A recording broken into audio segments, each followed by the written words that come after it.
Madame, Monsieur, bonjour à tous. Merci de nous retrouver sur les antennes de Kinos Télévision pour cette nouvelle sortie de 10-12, le Zénith. Vous le savez, le Cameroun traverse en ce moment une crise indescriptible. Le Covid-19 fait bien évidemment 193 victimes, on dira 493 personnes testées positives, donc 94 voyageurs en quarantaine testés cette nuit. Positif 51 personnes, négatif 24 et évidemment il faut bien sûr reprendre des tests sur 19 personnes. Où allons-nous au moment où le Cameroun est en crise sanitaire? Où allons-nous au moment où la crise alimentaire également est en train de frapper aux portes du Cameroun?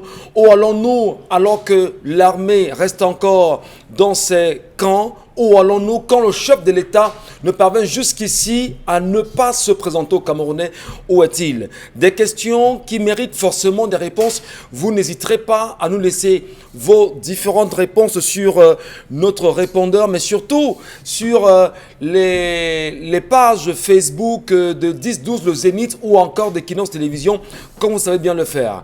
La belle équipe et la grande équipe, j'ai envie de dire la Dream Team qui nous accompagne tous les matins est là, comme à l'accoutumée. Charles Amel Batchou nous fait le plaisir et l'amitié comme tous les jours. Charles Amel, bonjour et bienvenue. Bonjour monsieur Michel Ngachou, bonjour à tous les téléspectateurs. Un bonjour tout à fait particulier à ce comité qui, bon gré mal gré, est en train de se mettre en place pour nous aider à éradiquer le Covid-19. Mais seulement, lorsqu'on se retrouve à faire 3 jours sans eau, alors qu'on réclame absolument qu'il faudrait toutes les 10 minutes, toutes les 3 minutes même, nettoyer les mains au savon, on se demande quel est le projet. Plusieurs quartiers à Yaoundé n'ont pas d'eau depuis au moins une semaine. D'autres quartiers se retrouvent à avoir manque d'eau, manque de lumière. Idem pour Douala. Le projet, c'est lequel? Laisser les gens aller se ravitailler dans les sources. Laisser les gens se battre comme ils peuvent en se regroupant. Puisque lorsqu'on coupe l'énergie, on appelle à se regrouper tous dehors. Alors, il faut faire très attention. On ne peut pas dire une chose et faire le contraire. Monsieur le Premier ministre, de grâce, rapprochez-vous de votre collègue afin qu'on puisse avoir de l'eau de bonne qualité et surtout de l'énergie. C'est important pour que les gens puissent respecter le confinement. Le confinement sera-t-il possible ou encore un confinement partiel au moment où on sait que le mal est profond, le mal est réel et il est même grand et il est surtout à craindre? Mbambok Mbengan, le plaisir également est le nôtre ce matin de vous avoir. Bienvenue à vous. Bonjour Monsieur Ngachou, bonjour à vous chers téléspectateurs. Coronavirus, coronavirus, coronavirus. Des membres de l'association, alors de certains syndicats de transporteurs routiers du Cameroun ont décidé eux aussi d'interpeller le gouvernement pour dire que cette fois-ci, nous allons arrêter nos activités. Vous n'avez fait aucune mesure d'accompagnement pour notre secteur routier, notre secteur d'activité. Vous nous abandonnez et pire encore, vous ne répondez même pas aux simples lettres qu'on vous adresse. C'est pour ça que les syndicats de transporteurs, leurs présidents se sont réunis et ont dit que dans bientôt, ils vont entrer en grève. Cette grève, attention, lundi matin, si tout n'est pas réglé au plus tôt, on risquerait de ne pas avoir de transport dans les villes du Cameroun et il faut absolument que le Premier ministre se réveille et qui touche encore, on va dire certainement les différents ministères concernés, le ministère du Commerce, le ministère du Transport, le ministère du Travail et de la Sécurité sociale. Il faut entendre le cri de ces présidents de syndicats. Karine Sontia, beaucoup ont apprécié ta coiffure depuis hier. Vais-je le dire, tu es très africaine ce matin. Bienvenue à nouveau.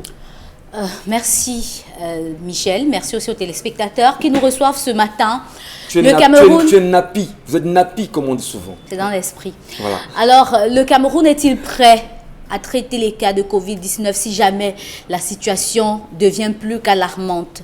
Au Cameroun, on compte moins de 20 respirateurs dans tout le pays. Sommes-nous finalement prêts? Je me pose la question de savoir si vraiment on a 20. Peut-être moins en même temps. De toutes les façons, nous avons regardé le Nigeria, on a regardé son déploiement hier avec tout le système qui a été mis en place, s'il vous plaît, fabriqué au Nigeria. c'est assez fort quand on se pose la question de savoir qu'est-ce que nous au Cameroun nous faisons, qu'est-ce qu'il en est avec nos fabricants, nos chercheurs, nos créateurs, l'accompagnement qui est censé être décerné aux jeunes entreprises ou encore aux PME qui font dans les fabrications des produits comme ça a été vu au Nigeria. Attention, on en reparlera dans cette émission ce matin. Dominique Audrey Oyengelek, plaisir ce matin de vous retrouver. Le plaisir est partagé, Michel, et partagé également de retrouver les téléspectateurs du Zénith. Bonjour à vous à la maison, je vous raconte l'histoire de Priska. Elle nous a écrit, elle est âgée de 16 ans, et elle nous raconte que quand elle était plus jeune, c'est-à-dire lorsqu'elle avait sensiblement 10 ans par là, sa vie, son enfance n'a pas été tendre parce que son père n'a pas été tendre avec elle durant cette enfance-là. Elle raconte que lorsqu'elle faisait des petites bêtises selon elle à la maison, il arrivait que son père la frappe de façon barbare et sauvage. Et malheureusement, sa mère était impuissante, elle ne pouvait rien faire. Elle nous dit, depuis que j'ai grandi, je ne me laisse plus faire, je ne me laisse plus marcher par les pieds par lui. Celui-ci, il n'a jamais cherché à savoir comment je vais. Il se contente simplement de me payer mes études, de nourrir à la maison et en plus, par-dessus le marché, de temps en temps, il frappe ma mère lorsqu'il rentre après avoir un peu bu. Elle dit qu'en 16 ans de vie, elle n'a jamais reçu de compliments de son père, elle n'a jamais reçu d'encouragement de celui-ci. Elle dit que son père respecte plus les enfants des voisins qu'il ne la respecte elle, sa fille. Il passe le temps à la rabaisser. Elle nous dit qu'en cette période de confinement où elle est à la maison, quasiment coincée la plupart de la journée avec son père, la maison va de dispute en dispute. De plus en plus, on entend leur voix. La question qu'elle nous pose aujourd'hui est de savoir pourquoi est-ce si différent entre son père et sa mère? Pourquoi elle s'entend si bien avec sa mère et elle n'arrive pas à s'entendre avec son père? Elle aimerait savoir, est-ce que son père l'aime réellement ou bien est-ce que c'est parce qu'elle est une fille que son père aurait peut-être aimé avoir un garçon qui la traite de la sorte? Et comment faire pour que la relation entre son père et elle change?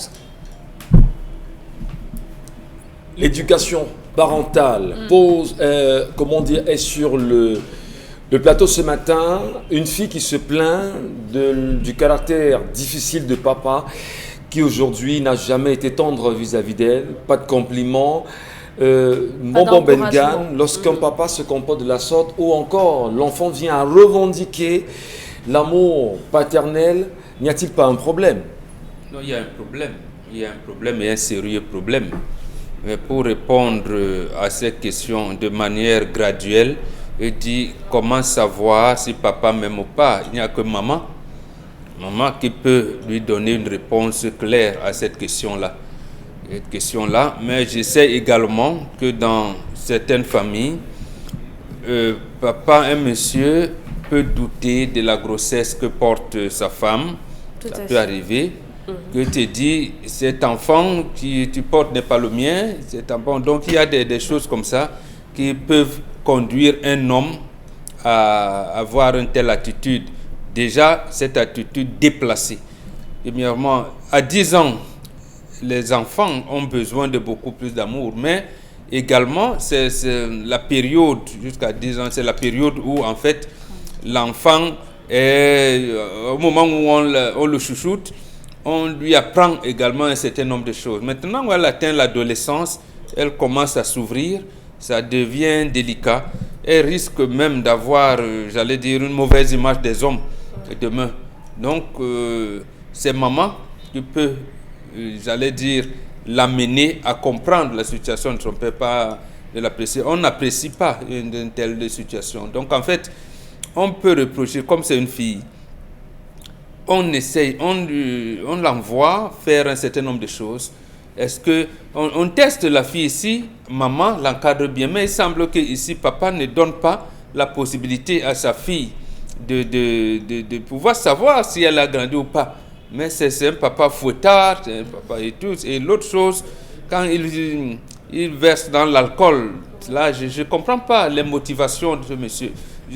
Sûrement qu'elle est une fille unique, elle est un enfant unique, parce qu'il dit que papa est avec les enfants des voisins. Ça veut dire qu'au préalable, papa aime les enfants. Mais il a quelque chose sur sa fille. Oui, il voulait un garçon. sur sa fille. Vous voulez un garçon? Non, généralement, c'est pas comme ça. Même lorsqu'on voulait un garçon, on ne fait pas de châtiment sur les filles. Puisque, en fait, aujourd'hui, tout le monde sait, même à notre époque, on le savait, que pour vouloir un garçon, c'est vous le problème, c'est pas la fille, c'est pas la femme. Ouais. Donc, nous avons un type d'allemand, sans même la médecine moderne. On sait quand on veut un garçon, on aura.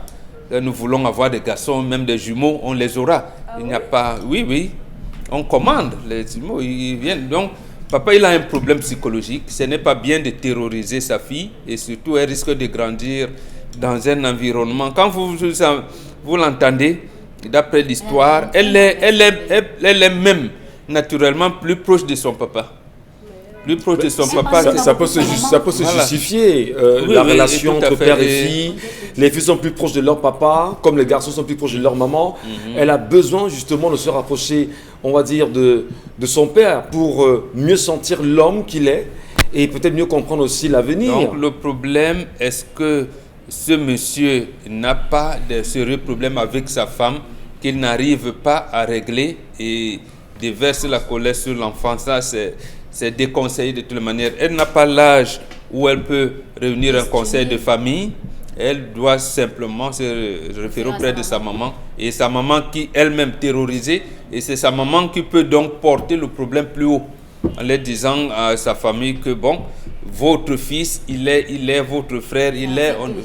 Donc, je pense, mais ce n'est pas bon, c'est pas bien d'avoir un papa...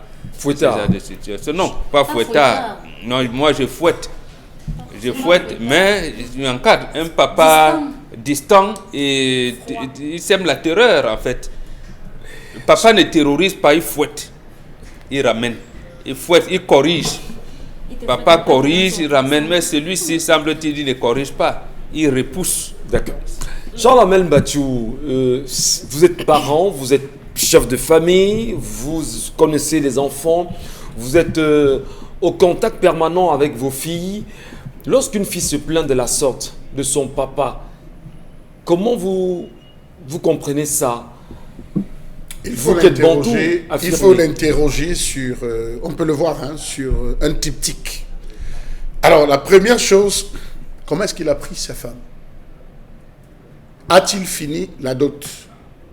A-t-il respecté tout ce qu'on lui a demandé de faire pour prendre la femme? Vous savez, il y a des familles où lorsque vous venez prendre la femme, on vous dit il faut donner tel sac de riz, tel sac de sel, tel tin d'huile à telle maman. Vous allez donner tel type de pagne à telle maman. Vous allez donner. Des gens s'amusent à aller jongler. Quand vous jonglez, vous venez donner, la personne dit « Ah, c'est ce que tu m'as donné, oui. » Il prend, il garde. Il ne coupe pas, il ne porte pas, il met la colère à l'intérieur. Vous venez donner même la boisson, il prend, il garde, il parle sur la boisson. Cet acte, dès le début de votre relation, a un impact terrible. Malheur à vous si cette personne pratique. Si c'est une personne qui a, comment on va dire, une tendance à aller, on va dire, chez les gens méchants, disons-le comme ça, chez les gens méchants, elle peut aller en disant, comme il est venu m'offenser, au lieu de m'honorer, il est venu m'offenser, je lance l'opprobre dans ce foyer. Ça peut être, vous vous rendez compte qu'elle n'a fait qu'un seul enfant. On peut avoir attaché le ventre de cette femme en disant, tu ne vas pas accoucher. Comme tu es venu me manquer d'honneur, tu vas voir ce qui va t'arriver. Donc, il faut qu'il commence à interroger, à remonter à ce niveau. Qu'est-ce qui véritablement, est-ce que tout s'est passé tous les jours? On a vu des familles où c'est après la mort de la personne que les gens étaient libérés. C'est pour ça que vous allez vous rendre compte qu'aujourd'hui, les gens refusent qu'on vienne à la fête et on emporte des produits parce que parfois vous pouvez venir vous donner une bière. Il s'arrange à ce que c'est vous qui lui remettez la bière ou le produit. Il prend et dit que Dieu merci. Je sais ce à quoi je vais te tenir. Il met dans son sac, il rentre avec. Vous aurez des problèmes. Tant qu'il n'a pas bu, tant qu'il n'a pas versé ni ouvert, vous allez vous retrouver. C'est vous qui êtes dans cette bouteille. Donc voilà le premier pan. Le deuxième pan, il y a le nom. Quel est le nom qu'on a donné avant même le nom? La venue de l'enfant. Il y a des enfants qui, lorsqu'ils naissent, ils apportent la malchance. C'est-à-dire pendant que l'enfant est dans le ventre, le père a tous les problèmes, toutes les difficultés du monde, il perd même le travail, il est refoulé partout. Et cette grossesse, il y a des grossesses compliqué, je vous assure, très compliqué. Est-ce qu'un enfant, peut être porteur de malchance, cher Lamel? Non, je n'ai pas, permettez-moi, je vous dis en bantou, je ne parle pas d'occidentaliser. Je les occidentaliser, l'enfant est porteur de chance et tout, mais il y a des enfants qui arrivent véritablement avec la malchance. Ça dépend, avec le flanc dur. Non, ça dépend du moment où vous avez conçu l'enfant. Il y a des gens qui conçoivent l'enfant étant sourd. Il y a des enfants qui conçoivent l'enfant après avoir traversé un carrefour. Vous êtes allé boire le vin, vous avez traversé des herbes et tout, vous rentrez, vous faites la conception. Qu'est-ce que vous avez piétiné? Qu'est-ce que vous avez pris? Il y a 1 heure pour faire les enfants. Donc, comment est-ce qu'il s'est retrouvé dans cette situation?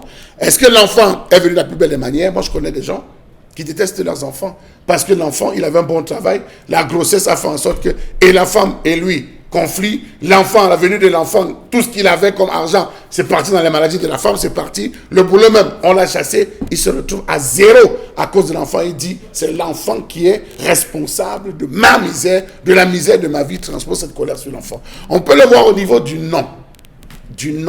Le nom qu'on a donné à l'enfant.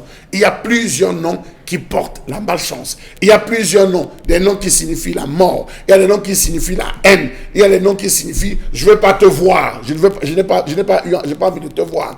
Interrogez vos langues, vous allez vous rendre compte. Ce nom qu'on donne parce qu'on veut honorer le grand-père, la grand-mère, la tante, se transpose dans votre vie familiale. Donc, il faut qu'il interroge véritablement cela. Et l'enfant, et je termine par là, tous les enfants devaient poser une question à leurs parents.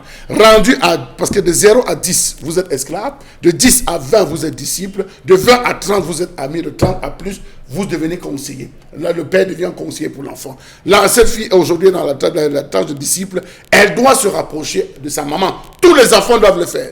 Maman, quelle est la condition dans laquelle vous m'avez accouché? Je suis né comment? Quand je suis né, est-ce que je me comportais comment? Est-ce que je mangeais? Ça se passait comment? Il faudrait que vos parents vous racontent les conditions dans lesquelles vous êtes né, parce qu'à chaque naissance, une particularité. Il y a des enfants qui naissent avec 2 dents, il y a des enfants qui naissent avec des cheveux, il y a des enfants qui naissent par les fesses, il y a des enfants qui naissent avec les pieds. Chaque naissance a une particularité. Et chez les Bantous, on interprète tout cela. Ce qui ne justifie tout de même pas la colère qu'on peut avoir sur un enfant quand on sait que les enfants sont également à protéger, et on le sait très bien. Alors Karine Sontia, au-delà des explications, des arguments, on va dire, très africains, si vous voulez, Bantou de Cher Lamel Mbathiou, cet enfant a-t-il droit à l'amour parental ou pas? Tous les enfants, sans exception, en tout cas, chaque être humain a le droit d'être aimé. Et c'est un devoir des parents qui mettent au monde ses enfants de les aimer. Maintenant, l'amour peut se manifester chez les parents de manière différente. Il y a des parents qui sont très câlins, qui aiment cajoler les enfants. Il y a des parents qui, comme M. Badi dit souvent, les enfants qui vont souvent succéder aux parents sont souvent ceux qu'on repousse beaucoup. Donc, il y a plusieurs critères. Sauf que dans l'histoire d'aujourd'hui, on nous parle d'un papa violent qui ne l'est pas seulement avec son épouse, qu'il est aussi avec son enfant. Et de toutes les façons, son enfant, sa fille s'est déjà faite une idée de son papa. De toutes les façons, j'espère que Karine Sontia est avec nous. De toutes les façons, on va remédier rapidement à la situation. Le temps de mettre tout au clair. Et merci également à la technique qui travaille, qui est au four et au moulin. On va rapidement nous retourner vers vous, Dominique Audrey. Peut-être aussi on va revenir. L'histoire de cette fille ce matin, vous aussi vous êtes une femme, vous êtes une mère. Quand vous mettez la place de la fille, quelle décision prendrez-vous? Allez voir la mère? Allez demander au père de vous écouter? Allez rencontrer un psychologue? Que ferez-vous? Les psychologues, c'est pas moi je l'ai déjà dit ici, c'est pas dans le quotidien des Camerounais. Moi je n'irai pas rencontrer un psychologue, je suis plutôt mieux rencontrer la personne qui est concernée. Pour moi, aujourd'hui, Priska souffre d'un manque affectif qui, malheureusement, se transposera dans sa vie lorsqu'elle sera adulte. Et Mbomboka a tout à fait raison. Priska va grandir avec un caractère assez violent. Malheureusement, lorsqu'on est en manque d'amour dans son enfance, on développe un certain caractère qui ne nous aide pas à être des adultes accomplis. Elle sera malheureusement une femme qui sera en manque d'estime d'elle-même, elle sera la majorité du temps violente et elle aura peut-être du mal aussi à aimer ses enfants à son tour. Vous le savez, lorsqu'on a un parent qui réagit de cette façon, un parent qui est violent, un parent qui nous repousse, c'est simplement parce que dans son passé, soit il a été également violenté et il a été en manque d'amour, conséquence. Il ne peut pas vous donner ce qu'il n'a pas reçu, soit il a eu des expériences qui n'ont pas été la même. Les parents, généralement, ne témoignent pas de l'amour à leurs enfants quand ils ne sont pas très présents, ils ne sont pas occupés et malheureusement, d'autres comblent ça avec des cadeaux. Donc, moi, je ne suis pas pour combattre sur les enfants parce que moi, je n'ai pas grandi dans cet environnement-là. Chez nous, on a plus privilégié le dialogue qui était plus compréhensible que la chicotte. La chicotte, ça ne marche pas. Qui a marché convenablement. J'estime que même s'il y a beaucoup de choses qu'on peut refaire aujourd'hui chez moi, j'estime que le dialogue m'a plutôt réussi, contrairement à la chicotte. Karine Sontia, nous vous écoutions à l'instant sur ce lancement-là. Quelle analyse et quelle appréciation faites-vous? Ce que je fais comme appréciation, c'est que cette jeune fille a 16 ans et elle est à l'âge du doute. Dans l'adolescence, on doute de tout. Et des affects que vous avez reçus dans votre enfance vous reviennent et vous avez la capacité de vous interroger et d'interroger tout ce qui vous est arrivé.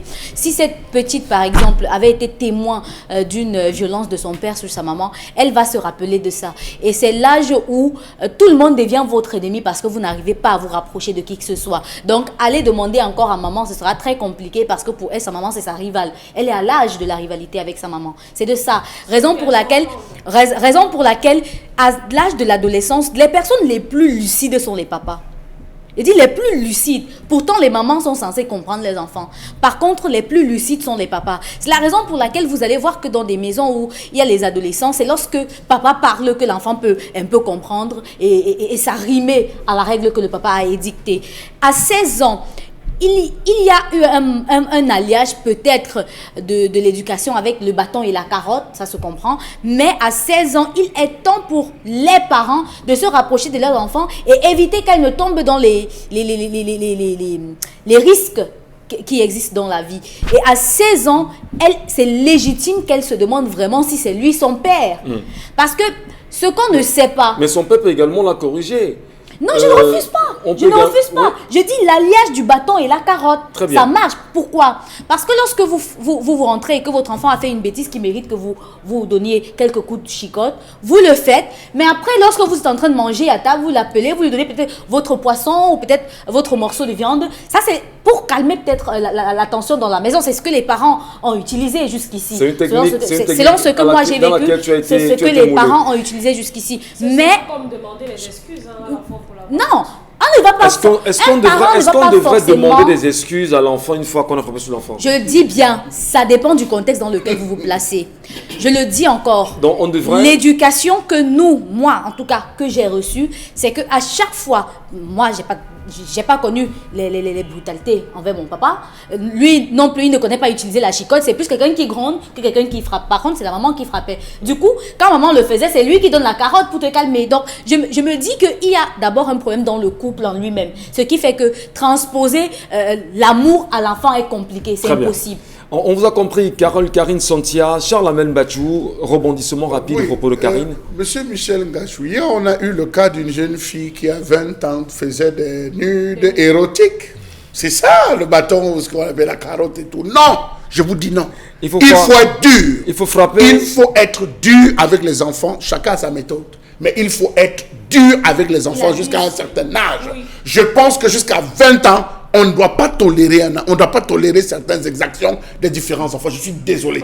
Parce que cet enfant de 18 ans, c'est l'enfant qui doit se rapprocher des parents et non le parent qui va vers l'enfant. Si vous changez de mécanisme en disant je me rapproche de mon enfant, vous cassez la règle. C'est l'enfant qui vient voir. Papa, raconte-moi. Papa, dis-moi, papa, comment ça se passe? À votre temps, vous faisiez comment? Je vais te dire que je portais les pantalons alpaga, je portais ci, je portais ça. On va essayer de créer, il y aura ce conflit, on va essayer de créer. Bon Bengan, est-ce qu'on peut frapper son enfant? Est-ce qu'on peut redresser son enfant et par la suite s'en excuser? Non. Est-ce qu'on doit? Non, ça veut dire qu'on ne sait pas pourquoi on a corrigé. On inflige une correction et on lui explique pourquoi. Quand on l'a veut corriger, même avec mon fils, j'étais dit que chez moi, tout le monde, nous devons être à table à 20h. Voilà. Il est hors de question que je vous ai dit que votre maman ne doit pas vous rappeler de laver les assiettes. Comment se fait-il que à 19h, les assiettes ne sont pas lavées? Voilà. Il n'y a pas l'eau à la maison. Vous couchez au sol, on vous corrige. Correctement. On vous corrige. Pourquoi on vous a dit que vos sœurs, vous devez, on corrige. Il n'y a pas d'études à faire. Justement, l'enfant doit donc savoir. Papa, en venant, il dit correctement. Oui, ouais. Papa, je n'ai pas mon crayon à billes. Papa doit savoir, tu joues beaucoup. On t'a acheté, qu'est-ce qui s'est passé? Mais papa achète toujours, même si c'est que mon fils a jeté, il achète des stylos et tout. Regarde ces cahiers, c'est comme ça que ça se fait. Mais on corrige. Bon, Karine Sontia brûle d'envie justement de réagir. Je ne sais pas, vous n'êtes pas d'accord avec Charlemagne, Bombok ou bien? C'est pas une affaire de ne pas être d'accord. Je dis, je ne suis pas contre le fouet, sauf que le fouet a montré ses limites. Mais attends, je n'ai pas dit que quand on fouette, on ne cause pas avec l'enfant. Oui, le fouet n'a jamais montré des limites. Je ne refuse pas, mon Le fouet n'a jamais montré des limites. Même en France. Le fouet a montré ses limites. Pourquoi? Parce qu'il y a aujourd'hui des enfants qui ont admis. C'est-à-dire, il fait quelque chose sachant qu'on va le fouetter et il fait. Vous comprenez ce que ça veut dire? Non, c'est le papa comme l'histoire du jour. En grandissant, lorsque vous grandissez avec un papa qui a eu des difficultés à collaborer avec les enfants, déjà à s'asseoir le matin et à demander on a fait quoi à l'école hier, ou à s'asseoir le soir et demander on a fait quoi à l'école hier, pour que l'enfant ait la liberté de dire papa on a fait les mathématiques, on a fait ci, on a fait ça, et qu'il dit seulement donc tu ne connais pas ce qu'on a fait hier, machin, il faut, et non, on a montré, c'est pas la même chose, c'est pas la même chose. Je vais terminer. Et le fouet a montré ses limites. Le fouet a montré ses limites. Pourquoi? Parce qu'il y a des parents aujourd'hui qui abusent et qui ne le font pas pour les bonnes raisons. Voilà aujourd'hui un papa qui, tellement il a frappé son enfant que aujourd'hui l'enfant veut même savoir est-ce qu'il l'aime même. Ce n'est pas ce genre de fouet, c'est pas ce genre de fouet dont on parle. C'est pour ça que allez interroger les familles, il y en a plein en Europe, aux États-Unis qui ont ramené les enfants fréquentés en Afrique. Ah oui. Parce que si je me rends compte qu'il y a trop de liberté, il y a trop de liberté. Dans ma famille, il y en a au moins 8. Il y en a au moins 8 qui sont là et sont même en train. Il y en a qui a passé le bac l'année dernière et on dit qu'il doit fréquenter ici. On est tenu par au Cameroun. Oui, mais justement, il y en a. Et ils sont pleins. Voilà. Précisément parce que c'est donc. Non, c'est la carotte là qui a des limites. On n'a pas dit. Voilà une fille qui n'a pas reçu de carotte. Je vous en prie, Karine Sontia. Elle ne connaît que le fouet. Mais c'est pas de ça qu'on parle. On condamne l'attitude du parent et c'est ça que tu nous amènes comme exemple. J'ai fait une observation. Tout le monde. Non, c'est pas le sujet. On a traversé le sujet. On est dans ce que. Comment on doit éduquer un enfant. Très bien. Tout le monde a condamné la Charles Amel, vraiment 45 secondes. Vraiment. Très rapidement. C'est les paroles de Mbambok. C'est les paroles de Mbambok même qui m'ont un peu inspiré. Synthétisez, je vous en prie. Oui, c'est les paroles de Mbambok qui m'ont un peu inspiré parce que vous se rendez compte que cette fille est en train de développer le sentiment de vengeance. Elle cherche à venger sa mère. Ce que sa mère a vécu, elle cherche à venger sa mère en affrontant son père. Non, elle veut comprendre. Elle veut peut-être comprendre, Charles Amel. Elle a créé le conflit. Elle déteste déjà Elle développe un conflit en position en disant que j'étais vécu quand tu étais, j'ai vu ce que tu as fait. Vous voyez, on dit souvent que c'est la manière avec laquelle les enfants traitent un père dans sa vieillesse qui atteste de comment ils ont vécu dans leur enfance. Parce qu'il y a des parents, des papas, quand ils arrivent à un certain âge, ils sont délaissés. Les enfants s'occupent plus de la maman que du papa. Il faut souvent interroger cela. Donc c'est pour dire quoi? C'est pour dire que cette fille peut avoir développé un complexe. Vous savez, à 16 ans, même à 10 ans, quand je parle à mon fils, s'il me regarde dans les yeux, pendant que je lui parle, non, je frappe. Il y a problème. Il y a conflit. Il n'a plus peur. Il y a conflit. Oui, c'est pour ça que je dis que j'ai pris seulement un pan. Ça peut être que cette fille a créé donc ce conflit et le papa ne le digère pas. D'accord. Donc, papa affirme son autorité. C'est tout. Voilà. Audrey et Dominique, on sort par là.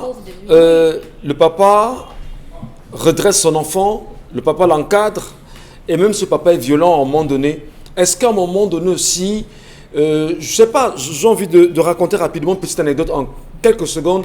Moi, j'étais tellement fessé dans ma jeunesse que maman, paix à son âme aujourd'hui, un jour m'a oint le corps de piment. Et il faut que je te le dise. C'est Baron. Oui, que je vous le dise honnêtement. Si maman ne l'avait pas fait, aujourd'hui, je ne suis pas sûr que l'homme qui vous parle aujourd'hui serait ce qu'il est. Et je vais vous raconter. Qu'est-ce que j'avais fait? Qu'est-ce que j'avais fait? Qu'est-ce que j'avais fait? Non, je vous le dis. Qu'est-ce que j'avais fait? J'avais pris 25 francs. Je suis allé m'acheter des galettes. Alors, moi, je raconte cela à mon vision pour vous dire que maman n'a pas été tendre avec moi. Seul garçon parmi ses enfants. Elle n'a pas été tendre, Karine. Elle a été Non, mais elle était tendre. Non, ce n'est qu'un élément pour vous dire que pendant toute la jeunesse, maman qui est maman, paix à son âme, je le dis encore, n'a pas été tendre.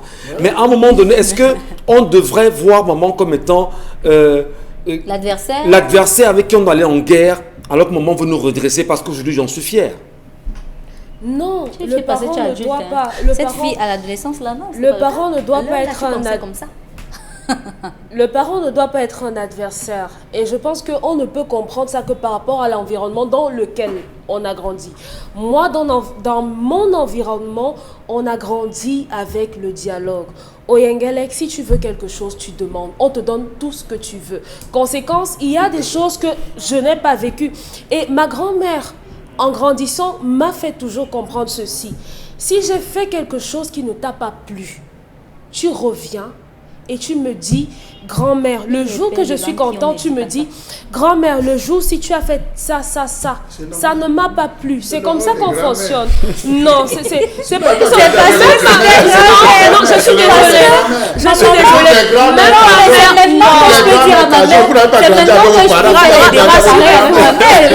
Rassurez-vous que ma mère est pareille. Ma mère est pareille. Chez nous, la violence, la bastonnade, la chicotte et tout ça n'a pas eu sa place. Et ce n'est pas parce qu'on tape un enfant. Mais quelquefois quand même, on a châtié. C'est parce que là, on a raté l'éducation de l'enfant à la base.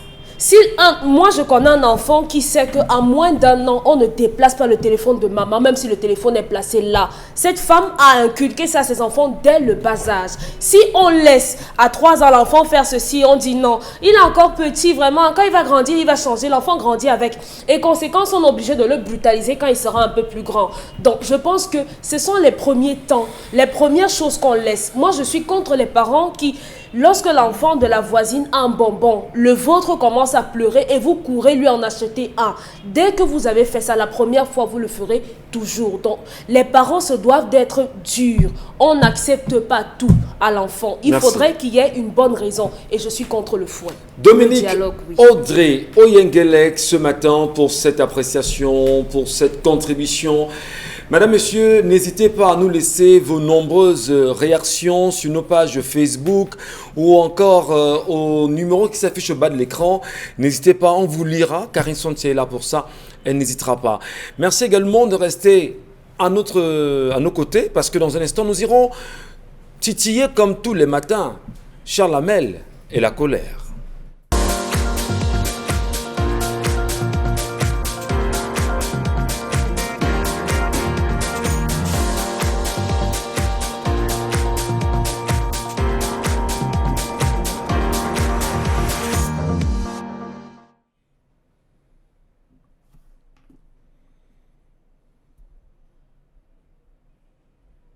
Je m'interroge ce jour sur la question de l'activité des mototaxis dans ce pays. Quelle est la définition exacte que l'on peut donner à l'activité de ces jeunes qui ont désormais tout abandonné pour se lancer dans le bensikin?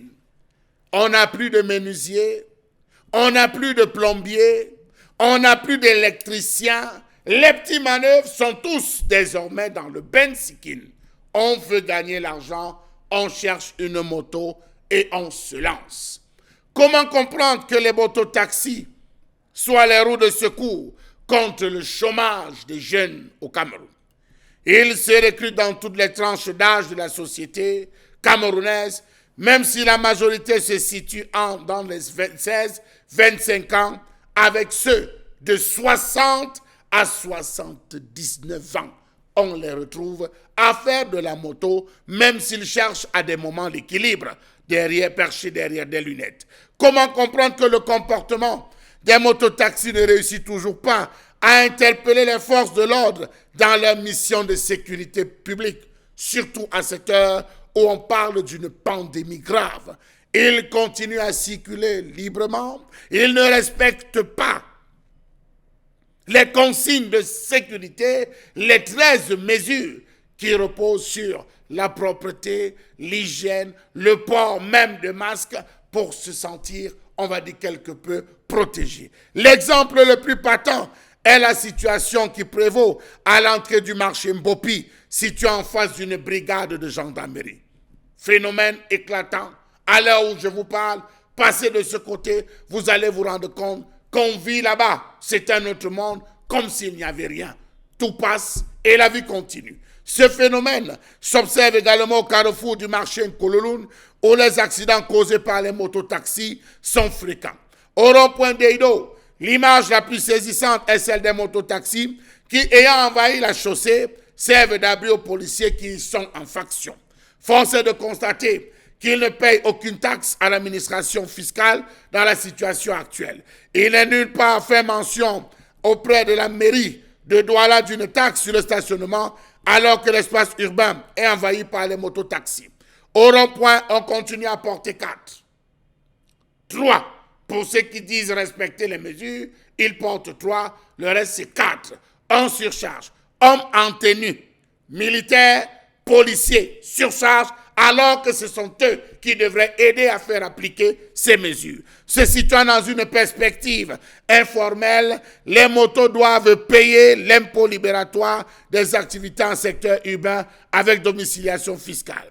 Comment comprendre que le moindre piéton à proximité, même s'il n'est pas tenté de prendre une moto, se retrouve assailli par une meute de mototaximènes? L'exemple le plus partant, c'est le carrefour Ndokoti.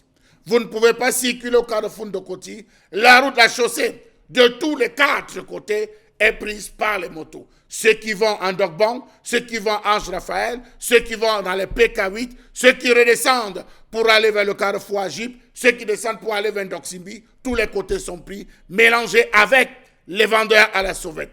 Tout passe, la vie continue. Le meilleur mototaximan est celui qui peut rapidement se faufiler entre les voitures, rouler à vive allure, faire des demi-tours sur route au mépris des règles de sécurité routière et conduire en dodelinant de la tête à la recherche d'un éventuel client. Les piétons n'ont plus d'espace, car celui qui leur est réservé sur la voie publique est investi par les mototaxis qui recherchent le moindre interstice pour circuler. Les trottoirs et les terre-pleins deviennent, à cet effet pour eux, des voies de priorité absolue, le dépassement par la droite constituant par ailleurs la manœuvre la plus utilisée. Dans la ville, alors qu'un taxi en surcharge ne peut traverser un contrôle de police qu'en montrant patte blanche, les mototaxis avec à leur bord 2, voire 3, 4 roulent sans la moindre inquiétude, bien plus la disposition des bagages sur la tête du client. En pleine pandémie de coronavirus, on retrouve des bensikineurs qui portent des gigots de bœuf non protégés. On retrouve des bensikineurs sur les tricycles qui portent de la viande du porc. Ils circulent sans aucune gêne et parfois passent devant des policiers en faction. Comment une situation ordinaire de sécurité routière devient un problème public au Cameroun? Faute d'emploi décent, des centaines de jeunes diplômés se sont lancés dans l'informel, prenant de ce fait les rues de la capitale économique en otage. N'était-ce peut-être pas la faute au premier Camerounais qui a reconnu en ce métier une profession qui deviendra à la fin propagatrice de cette pandémie de coronavirus si on ne commence pas par former ces bensikineurs à les redresser pour empêcher que ceux qu'ils portent ne toussent, n'éternuent pour contaminer finalement la société. La colère de Charles Hamel ce matin, madame, monsieur, n'hésitez pas, oui, allez le faire, laissez-nous vos commentaires, qu'est-ce que cela vous inspire, quelle réaction cela vous inspire, en même temps, quelle est la réaction que vous avez en écoutant Charles Hamel ce matin, et quand on sait en même temps que la ville de Douala connaît plus de 500 000 conducteurs de moto.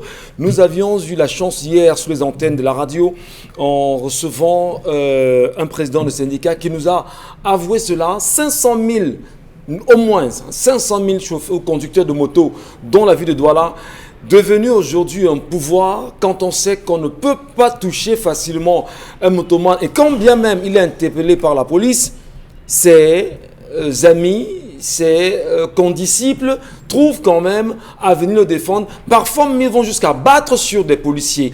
Finalement, n'est-ce pas une activité dangereuse, Momban Mbengan? C'est un mal nécessaire, je pourrais vous répondre. Non, nous vivons dans notre pays, dans ce que le professeur Onangin appela à notre époque une gestion désaxée. Non, nous ne sommes plus dans l'axe, c'est-à-dire on crée les entreprises, on forme les gens, vous venez vous former, quelqu'un peut dire je veux être électricien, il le sera, je veux être médecin, il le sera, je veux être avocat, il le sera. Donc ça n'existe plus de pays, donc nous sommes complètement désaxés. Et nous sommes dans le règne de la débrouillardise, c'est ce qu'on appelait la série D. Tout le monde se débrouille, y compris les chefs d'entreprise. D'abord, c'est eux-mêmes qui nous ont dit, statistiques à l'appui, que le Cameroun vit, l'économie du Cameroun est fondée sur 80% du secteur informel. Alors, que représente donc les 20% du secteur formel? Donc, pas grand-chose. Donc, lorsque nous sommes dans le secteur informel, l'entrepreneur en chef lui-même était obligé de les citer en exemple. Donc, vous faites un discours du 10 février à la jeunesse et vous dites, vous louez le dynamisme de mototaxi.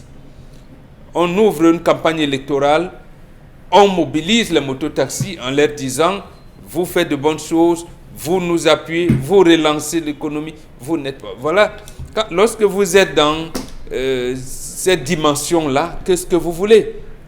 Qu'est-ce que vous voulez? Lorsque les forces de maintien de l'ordre et certaines autorités administratives veulent les recenser pour mettre de l'ordre, ils se mettent à gifler sur les commissaires de police et on ne fait rien, alors que nous, on nous apprend qu'on n'attaque pas les forces de maintien de l'ordre. Bon, vous savez ce que ça signifie. Un policier interpelle les 20 Guinéens parce qu'ils sont en surcharge en leur disant, mais cher ami, faites descendre un passager, il dit, chef, je mange chez toi, c'est toi qui me donnes la nourriture. Il ne vient pas. Et en moins de 20 secondes, ils appellent ces gens, ils s'agglutinent autour des éléments de force de maintien de l'ordre, ça devient un problème. Donc, nous vivons cette situation-là qui est, je ne sais pas, d'abord l'indiscipline caractérisée de nous tous Camerounais, doublée à ce virus qui va bientôt nous décimer tous si on ne prend pas des mesures. C'est peut-être à ce moment-là, lorsqu'on va commenter à tomber comme des mouches, qu'on va se rendre à l'évidence que maintenant, vraiment. Donc, peut-être aussi, Charles Lamel a parlé des petits métiers. Effectivement, un pays qui se répète peut aussi orienter là cela. On avait les SAR FM, on avait les CETIC, on avait. Aujourd'hui, votre ventilateur tombe en panne, vous ne savez pas où l'amener pour réparer. Et même si vous l'amenez pour faire réparer, vous n'êtes pas sûr de la récupérer. Précisément parce qu'il n'y a plus de réparateur. Votre réfrigérateur tombe en panne, il n'y a pas de réparateur. Donc, vous avez un problème de plomberie à la maison, vous ne savez pas où aller. Donc, or, il y a comme ça des petits métiers qui permettaient aux Camerounais de vivre décemment, et c'est eux qu'on recrutait quand on avait un chantier de construction d'une maison, quand on avait... Aujourd'hui, vous voyez comment les immeubles s'écroulent. Donc même les frappeurs de parpaing, on n'en a pas. C'est aujourd'hui la course justement à la richesse, avoir l'argent facilement. Et surtout à la débrouillardise. Et dans la débrouillardise, c'est la loi de la jungle. C'est la jungle là-bas. Comment vous pouvez porter main sur les forces de maintien de l'ordre quand même? Donc, alors qu'on dit, tout citoyen normal sait que la peur du gendarme est le commencement de la sagesse. Mais vous, le gendarme ne vous dit rien. Avec vous, Karine Sontia, d'ailleurs, vous nous faisiez, il y a quelques jours, vous nous racontiez une belle histoire avec les motos que vous empruntiez souvent et vos exigences. Comment vivez-vous avec eux et quelle analyse vous en faites de la colère de Charles Lamel de ce matin? Alors, moi, je n'ai pas de problème avec les conducteurs de mototaxi. Ouais. En dehors, comme le dit souvent le chef de l'État, qui avait dit, en dehors de ce que le chef de l'État avait dit en 2014, en dehors de quelques brebis galeuses qui peuvent exister dans ce métier-là, mais on va dire que si on veut vraiment lutter contre le coronavirus au Cameroun, avec le secteur des mototaxis, on est très mal parti. par rapport à la colère de Charles Hamel, ce qui m'intéresse plus, c'est le discours du chef de l'État à la jeunesse camerounaise le 10 février 2014. Dans ce discours, il avait semblé, en tout cas, sauf si j'ai mal compris, nous dire que on va procéder à l'organisation de ce secteur d'activité, former les jeunes qui vont entrer dans ces secteurs pour qu'ils ne soient plus aussi désordonnés. Pour qu'aujourd'hui, on n'arrive pas à ce que ces conducteurs de mototaxi ne respectent ni le feu rouge, ni la circulation. Et il nous avait aussi dit, même que, et je me dis au final que le but même de ce discours était de dire à ces conducteurs de mototaxi que vous allez désormais payer les taxes comme les autres. Est-ce que ce n'était pas préparé, ceci à la campagne présidentielle de 2018 qui commençait à frapper fortement aux portes 2014, je ne me dis pas, mais je me dis que c'est à ce moment-là que le chef de l'État a semblé dire aux jeunes que allez tous conduire les motos. Parce qu'on a un déficit de formation emploi au Cameroun. Mais le chef de l'État reconnaît une profession comme cette de mototaxi qui, à l'époque, était une profession que les parents utilisaient pour se distraire. C'est-à-dire que le parent qui était à la retraite pouvait acheter une moto pour rouler un peu dans la ville et rentrer. Mais ce n'était pas pour vivre, c'était genre pour avoir un argent de poche. Mais aujourd'hui, les gens vivent de ça. Les jeunes vivent de ça. Certains abandonnent les études, certains ne peuvent pas continuer les études, certains payent même leurs études avec. Un autre pan de cette question, en 2013, le ministre Philemon a sorti un certain nombre de documents qui étaient exigés pour intégrer la profession de mototaxi. C'était 9 lois qui permettaient à ces mototaximens-là d'exister. 9 documents qu'il fallait qu'ils fournissent, 9 pièces, voilà. Des documents respectés ou pas? Oui, pour qu'ils intègrent le métier. Sauf qu'aujourd'hui... Est-ce qu'ils respectent, est-ce qu'ils ont ces documents? Non, on ne peut pas le dire parce que nous ne sommes pas des policiers. Mais ce qu'on sait, c'est que tout le temps, ils sont au centre de plusieurs actes de corruption pour ne pas pouvoir, pourquoi ne mettre pas les motos en fourrière pour telle chose.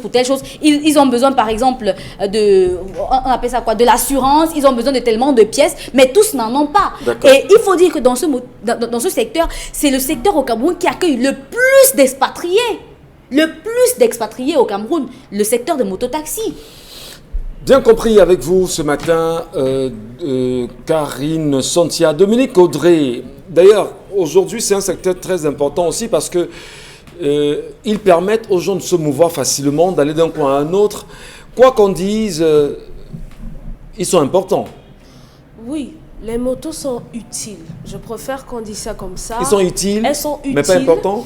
Elles sont utiles, mais maintenant, il y a qu'à côté de leur utilité, le mauvais usage qu'on en fait. Il faut que beaucoup de personnes dans nos familles continuent de pleurer à cause du nombre de morts qu'on enregistre tous les jours. Il faut dire qu'aujourd'hui, les mototaxis sont à l'origine du grand nombre d'accidents de la circulation qu'on rencontre aujourd'hui. Et pour cause, ces personnes-là grillent les feux à cause de leur aptitude, leur volonté manifeste à griller les feux. Ils sont pressés parce qu'ils veulent avoir le plus de clients possible et ils vous le diront sans la moindre gêne que non, on n'a pas de temps à perdre, c'est l'heure de pointe, il faudrait qu'on aille vite. Ils vont, ils reviennent, ils se faufilent, comme M. Mbachou l'a mentionné, ils vont sur le terre-plein. Il faut dire qu'aujourd'hui, malheureusement, on retrouve dans ce qu'on appelle profession. Je sais pas, c'est pas une profession être mototaxi. C'est pas une profession, c'est pas un métier. Je suis désolée. Si le monsieur du syndicat vous a dit que nous en sommes à 5 000, ça veut dire que les 5 000 emplois dont on nous a parlé... 500 000. Ok, 500 000, c'est ça. Ça veut dire que ce sont les fameux emplois dont on nous a parlé. Quoi, les 25 000, malheureusement. Les 25 000 emplois promis par le chef de l'État? Non, on nous a parlé d'un certain nombre d'emplois qu'on a créés récemment. Ah, d'accord. Donc ça veut dire qu'il s'agit de ça. 500 000 emplois en 2019. Les mototaxis aujourd'hui font preuve d'un certain manque de concentration. Comment se fait-il qu'un parent d'abord normalement constitué accepte que ses 4 enfants montent sur une moto? Un matin, vous prenez vos enfants, vous les entassez sur la moto et vous les laissez passer. Et ils passent devant qui? Les agents de police. Si un mototaximan se retrouve à violenter un agent de la police, il faudrait qu'il soit reprimé. De la plus belle des manières, on ne devrait pas laisser passer ce genre d'acte. Parce qu'aujourd'hui, malheureusement, même s'il y a des personnes qui font bien, entre guillemets, ce travail pour combler le chômage, pour pouvoir payer de quoi manger à la maison, il y a que ces gens se retrouvent aujourd'hui dans des braquages, dans des vols, dans des viols, dans des kidnappings et un certain nombre de choses. Il faut donc encadrer ce secteur, Dominique Audrey. Tout à fait. Il est question d'assainir cette activité, parce que ce n'est pas un métier. On va sortir avec vous, Charlemagne Bachou. Ce secteur d'activité, comme le dit Dominique Audrey Yengelek, il faut absolument l'encadrer. Et quels sont les éléments qu'on peut avoir pour pouvoir rattraper ce qu'on n'a pas pu faire au départ? Je vous ai dit, monsieur Michel Ngachou, que un malheur peut arranger beaucoup de situations. Et je crois que si on a véritablement en face des personnes qui veulent travailler, ils vont s'arranger via, entre guillemets, ce coronavirus à régler beaucoup de situations. Vous allez vous rendre compte, le Gabon n'a pas de moto. Ils n'ont pas d'activité de moto. Donc, en termes de corps, comme on parlait tout à l'heure, ils n'ont pas de moto-taxi. C'est des taxis. Et vous savez que là-bas, le côté gauche, ça ne s'ouvre pas, ce n'est que le côté droit. Ils ont édicté un ensemble de règles dès les premières heures. Regardez feu rouge. On parle de règles de distanciation. Regardez Mobile Bonakwaba. Regardez au niveau de Dalip. Regardez au niveau de feu rouge. Vous allez vous rendre compte qu'ils sont là, 20, entassés, attendant le client, discutant. Vous les regardez agglutiner au niveau des postes, des kiosques, de presse. Mais à un moment donné, je pense qu'on devrait... Le Premier ministre a dit on va passer à la phase répressive, mais j'ai l'impression que le Premier ministre s'amuse un peu. Le Premier ministre s'amuse un peu. Regardez comment il fonctionne. Jusqu'à aujourd'hui, ce matin, je voyais encore des gens qui portaient 3 personnes. Alors, ça peut être le bentikiner qui, lui, n'a aucun moyen de protection. Qui porte quelqu'un qui tousse, qui porte quelqu'un qui éternue, qui a de la grippe. Il se protège comment? Il va le déposer. Il va prendre d'autres personnes. C'est un vecteur de transmission. Je pense qu'aujourd'hui, le ministre des Transports devrait décidément s'organiser avec le secteur d'activité, si on dit profession, ce secteur d'activité, pour réguler en disant, dans les carrefours, pas plus de 10 motos. Dans un carrefour, pas plus de 10 motos qui devraient respecter les principes. Oui, pas plus de 10 motos. Est-ce que c'est possible ça, Charlemagne? Écoutez, on devra le faire. Oui, on devra le faire. On ne dit pas que ce soit impossible, mais est-ce que c'est possible aujourd'hui? Parce que on veut avoir quels sont les moyens qu'on peut utiliser aujourd'hui? On a les moyens. Si Jean-Michel dit qu'il va marcher demain, s'il dit que les opposants disent qu'ils vont marcher demain, vous allez les voir. On va déployer toutes les forces de la République pour mettre les policiers. On peut le faire. Ce n'est pas les moyens qui manquent. Mais quand vous tentez que voilà, l'autorité dominante de la région vous dira non, ils peuvent créer une rébellion, ils peuvent créer une révolte. Mais voici la plus grosse rébellion qui va être organisée avec cette pandémie, qui n'a pas besoin de gants, qui n'a véritablement pas besoin de gants. Les bentikiner on devrait exiger une tenue pour les bentikiner. On devrait exiger le port du masque. On devrait exiger le port du gant parce qu'ils manipulent de l'argent. Ils discutent avec des gens. Vous savez, le froid même seulement qu'ils aspirent à longueur de journée, ça va directement.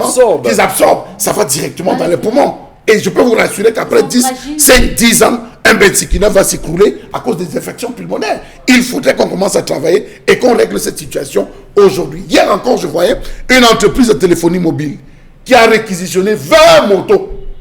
Il faisait le tour de la ville. Avec des t-shirts. On est en situation de crise.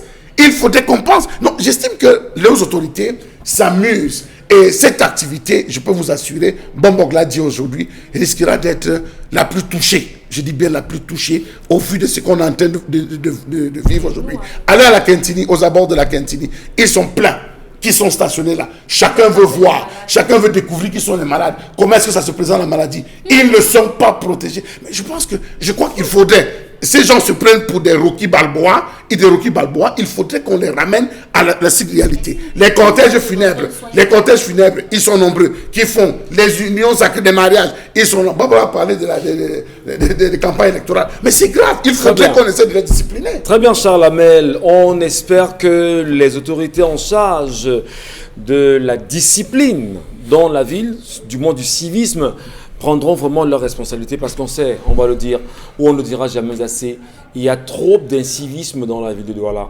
précisément. Et on n'a rien contre ces frères qui se battent chaque jour à avoir leur gagne-pain et à donner de quoi manger à leurs enfants à la maison. On vous demande simplement, nous souhaitons ensemble construire ce pays et que les choses soient vraiment redressées à l'avantage des uns et des autres. Madame, monsieur, merci également de laisser vos nombreux messages. On vous lira tout à l'heure, mais avant de revenir au message, on va marquer une petite pause et on se reparle.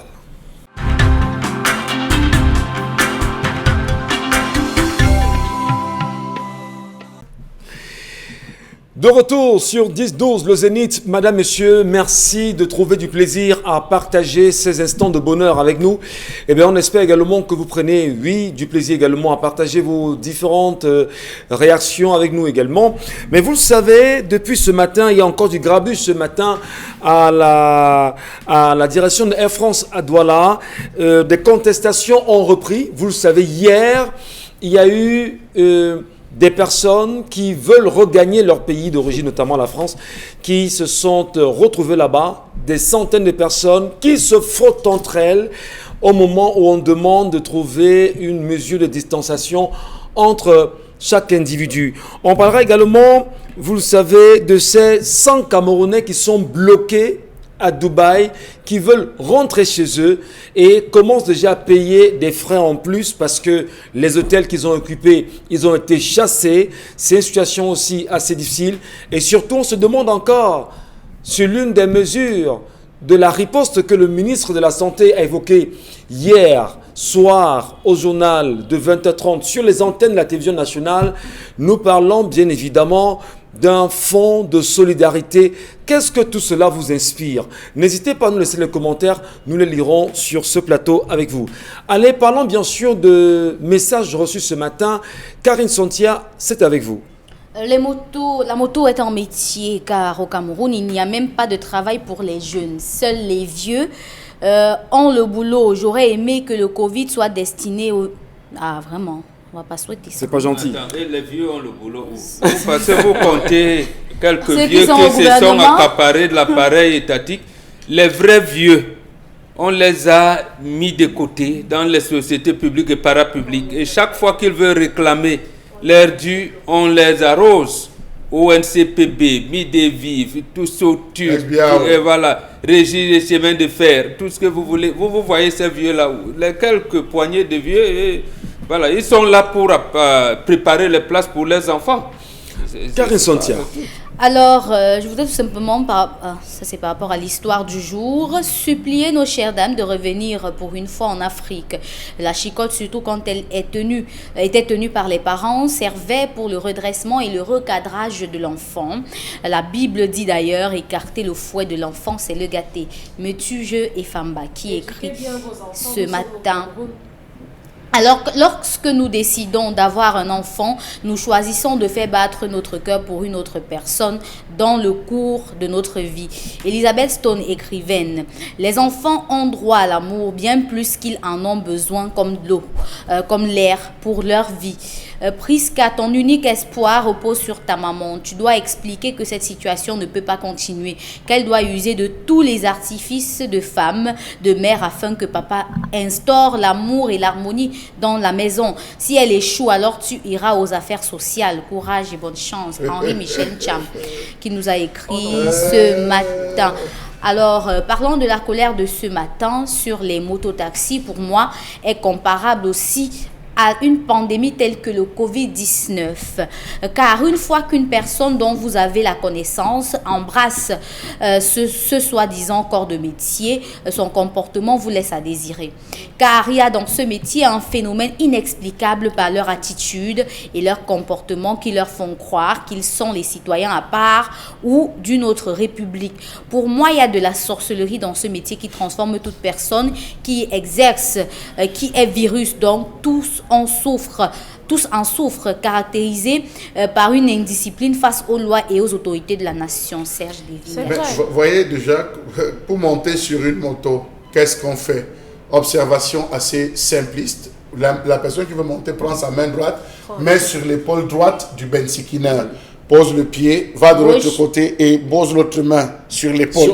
Surtout les dames. Hein. Surtout les dames, même les hommes Même le les font. hommes. Il pose les deux et il s'assied. Lorsqu'il a fini de poser, C'est il pas enlève pour les mains, voir, il pose rapidement sur ses cuisses. Imaginez qu'un client, bien avant vous, le président précédent, est éternué, Dans le dos. est toussé dans le dos. Vous posez les mains, à l'immédiat, vous prenez. Je ne compte pas le facteur vent, je ne compte pas le bensikina qui lui-même peut être infecté, qui tousse et qui vous renvoie cela, puisque lorsque vous allez, cela revient. Donc j'estime qu'il faudrait que des mesures. On peut me demander est-ce qu'ils portent des, je sais pas moi, des combinaisons plastiques, je sais pas moi, des imperméables.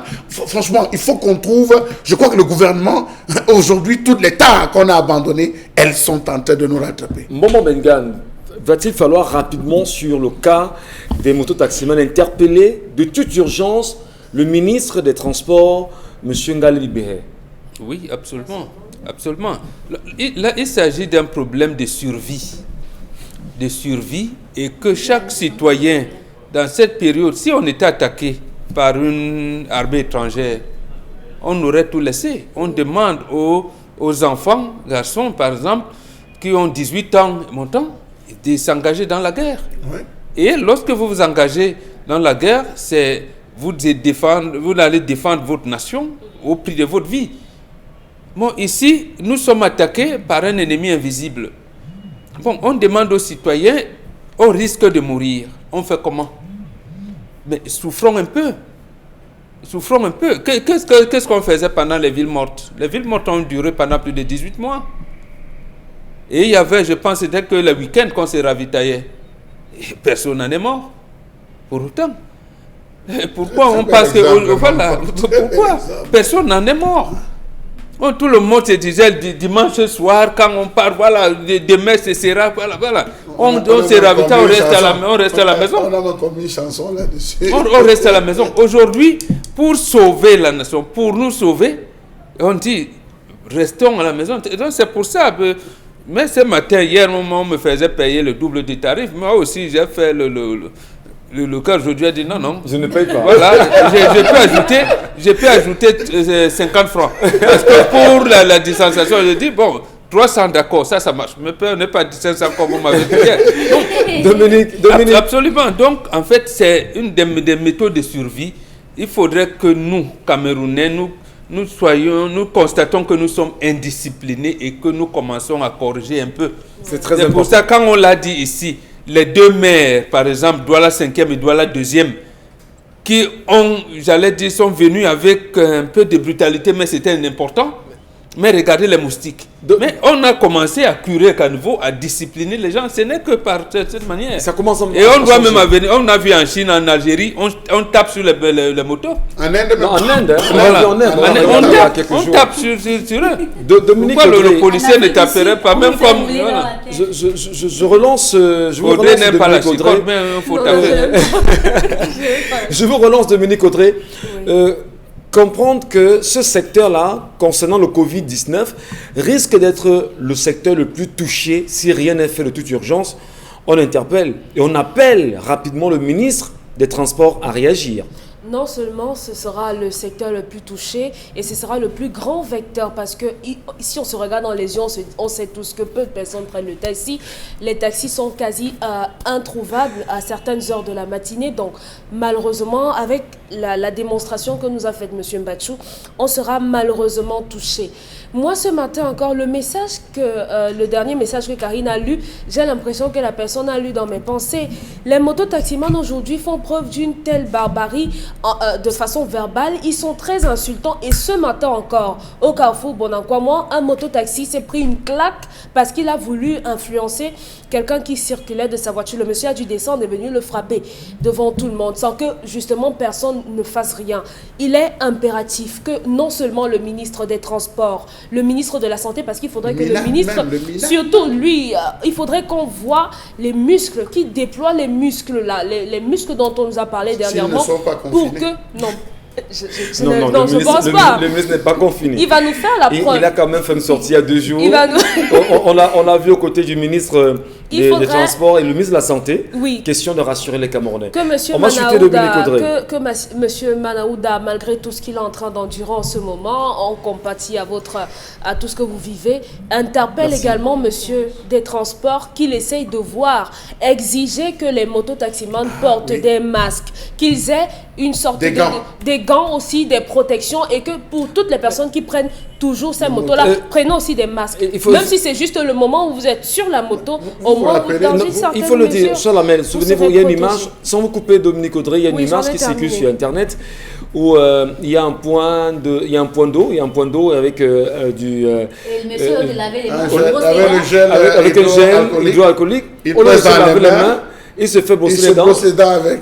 À un moment donné, faudrait-il aussi sensibiliser ces gens-là parce que il faut sensibiliser tout le c'est monde. très compliqué. C'est tout le monde. C'est hyper compliqué. Je vous ai dit que ce corps, les bensikineurs sont comme l'armée. Il y a tout dans ce corps. Vous avez les déflatés, vous avez les retraités, les militaires retraités, vous avez les policiers. Oui, ils sont pleins, les policiers.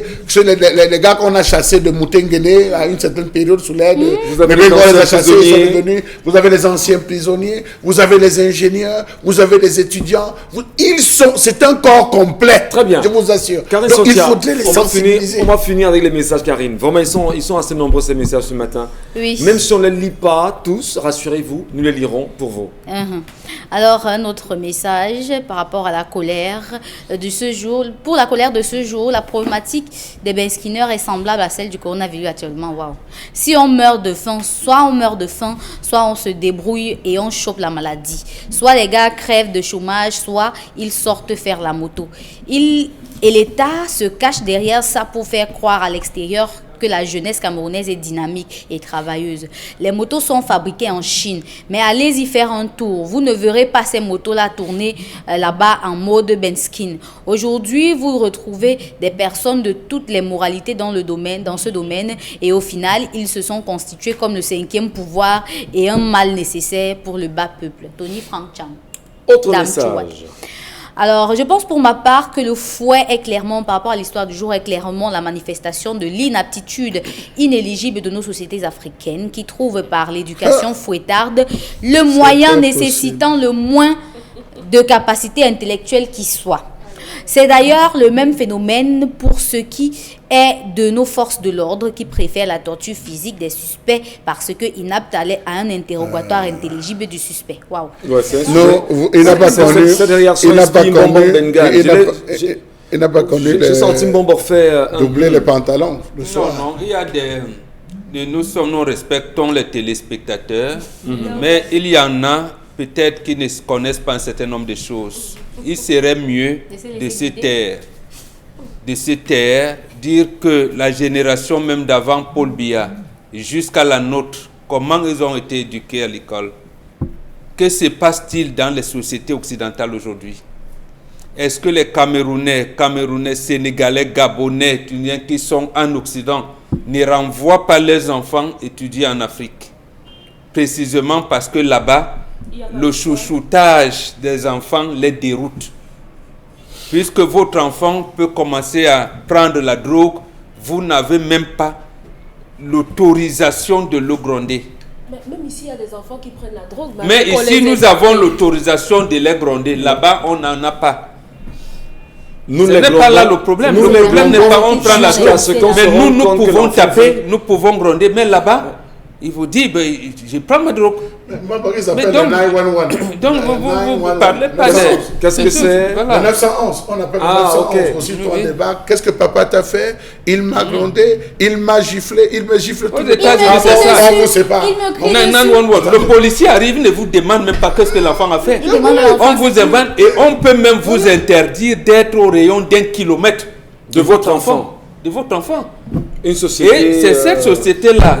En réalité, comme ils disent là pour les bensikines de coronavirus est en train de montrer la faillite de la civilisation occidentale.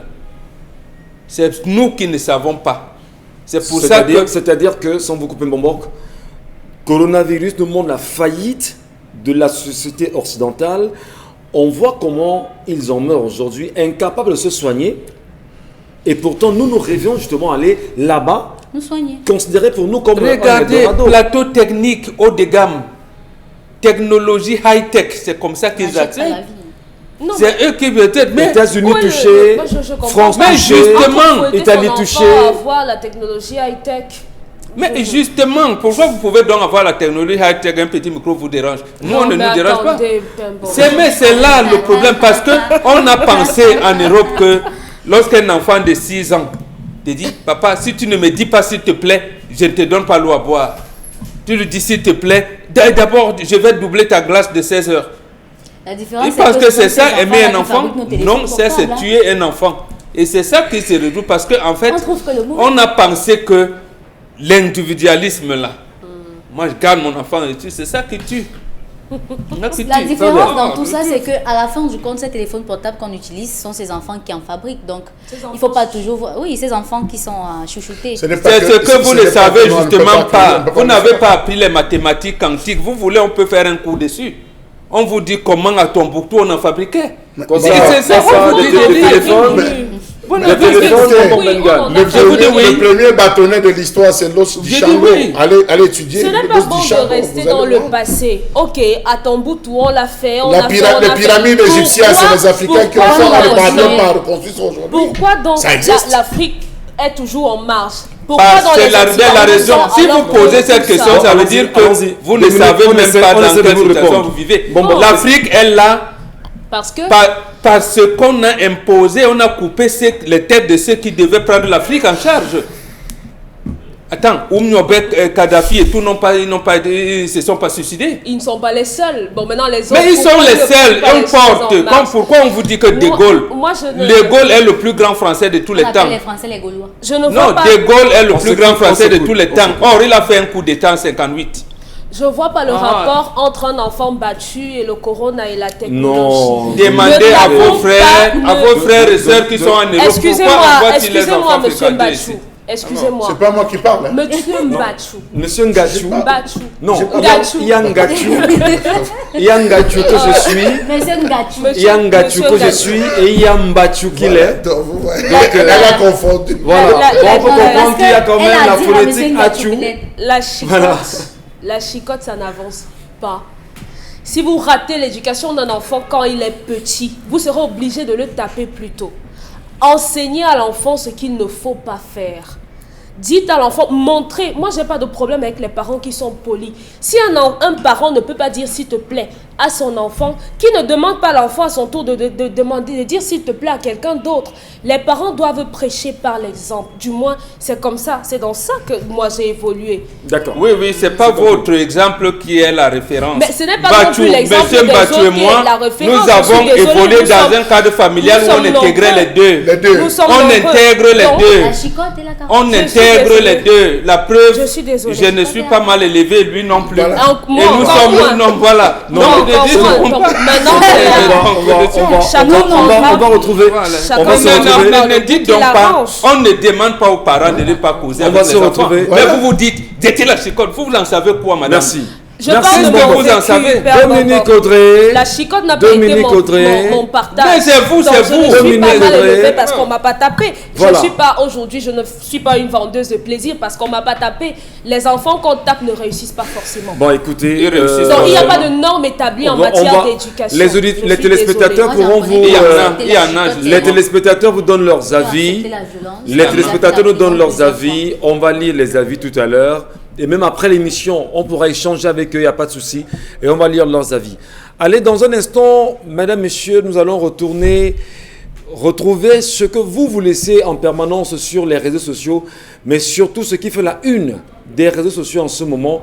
Karine Santia nous en fera le service. Alors, depuis que la France a légalisé la chloroquine dans les pays africains, ça se partage très facilement et la contrefaçon a même été créée aussi. Alors, l'OMS a lancé une alerte à la circulation de médicaments de contrefaçon, des antipaludéens de contrefaçon dans 3 pays, le Nigeria, le Cameroun et le Tchad. Et l'ANACOM, le laboratoire national de contrôle de la qualité des médicaments et d'expertise, nous annonce qu'il s'agit de la chloroquine au Cameroun, qui subit ce faux-là et qui est en circulation dans certains centres hospitaliers et même dans certaines pharmacies. Alors l'ANACOM nous précise que ces médicaments-là ne contiennent aucun principe thérapeutique. Ils pourraient plutôt dégrader la santé des malades. C'est un danger quand même qui court les rues là, Bonbon Bengan, avoir des faux médicaments qui sont vendus sur le marché. Finalement, ce trafic-là, le risque, qui court le risque justement d'en mourir? Le trafiquant, c'est nous. Non, c'est nous qui en consommons. C'est pour ça qu'on vous dit donc, montez, descendez, c'est la chicotte qui règle les choses. Faites ce que vous voulez, c'est la chicotte qui règle les choses. Dans ce cas précis, deux choses à mon point de vue. Apprécier ce que l'ANACOM vient de faire, ça veut dire que la situation de veille et contrôle les médicaments, vraiment, coup de chapeau à ce laboratoire, à cette institution-là. Deuxième chose, le gouvernement doit prendre le relais. On punit ceux qui sont dans la contrefaçon, cher ami. C'est ça la chicotte, on les punit. Mais on a puni qui une bombe. Mais ceux qui sont dans la contrefaçon, ça veut dire que l'ANACOM a sûrement envoyé au ministère concerné, à son ministère de tutelle, je ne sais pas si c'est le ministère de la Recherche scientifique ou le ministère de la Santé publique, il a sûrement envoyé en disant, si vous voyez tel médicament, il est en provenance peut-être de tel pays ou bien de tel quartier, de telle ville, de Douala, du Cameroun, qui a des insignes comme ça, et on met les forces de maintien de l'ordre en application, on les arrête, on les punit. On les punit. Et parce que c'est un poison. D'abord, le médicament est un poison. En lui-même, on vous dit un comprimé matin, un comprimé soir. C'est un poison, oui. Si vous en avez, c'est un poison. C'est pour ça qu'il y a le serpent. Le serpent qui est le signe de la pharmacie du corps médical, c'est pas pour rien. Ça signifie que c'est le poison. Ça signifie. Et nous avons donc un laboratoire qui attire notre attention. D'abord, nous les consommateurs et en plus les pouvoirs publics qui ont le pouvoir de décision. Il faut donc sévir. C'est-à-dire que il y en a qui ont procédé par la surenchère. La flavoquine normale, dans les 60 000. Donc, et les gens s'endettent pour en avoir. Maintenant, il y a des malins qui vont procéder par la contrefaçon pour vous intoxiquer. Croyant trouver la santé, vous allez plutôt mourir. Merci, Mbombo Bengan. Donc la chicotte. La chicotte, absolument. Peut-être. Là, c'est la chicotte qu'il faut. Il faut que le gouvernement prenne la chicotte. Deuxième sujet, avec vous, Karine Sontia, étant donné que ça bouge énormément sur la toile. Oui, deuxième sujet, on parle du fonds de solidarité qui a été évoqué par le ministre de la Santé publique. Alors, sur la toile, les internautes ne sont pas du tout d'accord. C'est vrai que certains sont très d'accord parce que c'était une proposition que certains internautes avaient fait sur la toile. Mais pour d'autres, ils se posent des questions. Où est passée la direction civile, la protection civile, parce qu'il y a un fonds il y a un fonds là-bas qui est censé, un fonds de catastrophe, Momok, qui est censé aider le Cameroun. Le budget alloué au ministère de l'administration territoriale a des chapitres. Et dans ces chapitres, la protection civile, direction de la protection civile, direction des catastrophes ont chacun un fonds. Et on a aussi certains internautes qui ont cité certains prisonniers aujourd'hui qui pourraient déjà remplir ce fonds de solidarité là, à l'instar de Mebengo avec 196 milliards, Robin Kili 32 milliards, Abba 106 milliards. Robin Kili n'est pas en prison. Non, voilà. Robin Kili n'est pas en prison. Mesenge Avom 70 milliards. Il n'est pas non plus en prison. Mais ils ont donc sur la personnalité. Oui, certaines personnalités avec qui peut-être les détournements de fonds pourraient aider à remplir ce fonds de solidarité. Maintenant, efficace ou pas, c'est la question que... Mais ça semble être une belle approche, récupérer l'argent qui était détourné et le mettre dans ce fonds de solidarité-là. Ça, c'est déjà un premier point. Charles Amel Bachou, ça vous inspire un commentaire ? Non, ça ne m'inspire pas de commentaires parce que nous évoluons là dans la cacophonie. C'est un désordre absolu. Nous attendons que le commandant en chef se lève, qu'il organise ses troupes, il crée une commission comme il avait créé le plan NUT, comme le plan d'assistance humanitaire, et avait mis à sa tête le MINAT. C'était lui vers qui on devait déverser tous les fonds. On a créé des démembrements régionaux qui étaient pilotés par des gouverneurs qui percevaient l'argent des efforts de guerre. Oui, que le commandant en chef se lève, qui désigne une personne. Ce n'est pas au ministre de la Santé. Encore moins même de faire ces déclarations, ça devait être même le porte-parole, le ministre de la Communication. Ou le porte-parole de la présidence de la République. Ou le porte-parole de la présidence de la République. Le secrétaire général de la République. On ouvre un fonds de solidarité pour inviter. Mais on a eu les coups de cœur. Mais où est le SG en ce moment, le SG de la présidence? Non, pas le SG, le président. Oui. Où est le président de la République? C'est le président de la République qui doit s'exprimer. Mais au moins, c'est un porte-parole dans chaque présidence, non, monsieur Charles Amel Bachou? Il a institué dans quel texte? Dans quel texte on a institué? Décret vous avez lu ça? On attend. Non. Ah, d'accord. Il n'institue nulle part. Nous avons besoin que le chef de l'État se lève. Il a pu créer la commission de quoi réflexion sur le grand dialogue national récemment. Il peut créer ce comité scientifique avec un responsable qui va coordonner. Maintenant, on va savoir que l'argent est entré. Le ministre de la Santé perçoit des fonds depuis le début du déclenchement. Il perçoit ces fonds. Il devait lui-même nous dire que jusqu'à ce jour, j'ai perçu tant. Et j'en ai fait ceci. Seulement, ces efforts ne sont pas insuffisants. J'ai besoin que les Camerounais... Mais ce n'est pas à lui. C'est au porte-parole du gouvernement, dans une quelconque mesure. Mais c'est au chef de l'État de dire, voici ce que nous avons planifié, voici ce que nous pensons. Un fonds de solidarité aujourd'hui, il y a des tensions. Les Camerounais sont très en colère. Les Camerounais, même s'ils ne le disent pas, même s'ils ne descendent pas dans la rue le décrier, les Camerounais veulent bien savoir tous les fonds, toutes les fois qu'on a eu à faire appel à eux, ils se sont mobilisés par rapport à l'affaire de Bakassi, par rapport à l'affaire de Boko Haram, par rapport au Nozo. Ils se sont tous mobilisés. Donc, qu'a-t-on fait de cela? Dans la stratégie de riposte du Covid-21, il faut également informer les Camerounais de chaque montant perçu et de chaque dépense effectuée. Mais vous vous êtes rendu compte que depuis, on a vécu pendant 2 semaines des entreprises qui allaient faire des dons.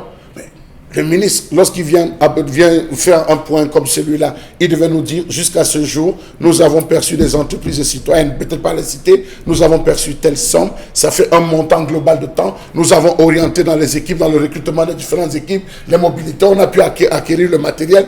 Est-ce que même le gouvernement n'a pas dégagé des fonds? Le chef de l'État devait dégager des fonds. Il y a de l'argent. Il devait dégager des fonds en disant, on a vu au Sénégal, on a mis 1000 milliards, on a vu au Gabon, on a vu, mais il devait dire, je dégage telle somme d'argent. Charles Amel Bachou, juste à vos côtés, Mbombo Bengan, qui reste, on va dire, insensible à cette sortie-là. Oui, d'abord, ce fonds, oui. Mais comme disait Charles Amel, qui a institué, on gère comment? D'abord, le seul, j'allais dire, rendez-vous d'argent ou compte rendu d'argent, c'est que le traitement d'un patient coûte autour de 300 000. Ça veut dire qu'on a c'est 4 millions. Voilà. Ça veut dire qu'on a dépensé combien? Ça veut dire qu'on a déjà mobilisé combien? C'est ça qu'il faut nous dire aujourd'hui. C'est ça qu'il faut dire jusqu'à l'inhumation de ceux qui sont partis. C'était à la charge de qui? Voilà comment on met un État, les citoyens d'un pays, dans une situation, comment je vais dire ça, d'appui pour que vous vous engagez.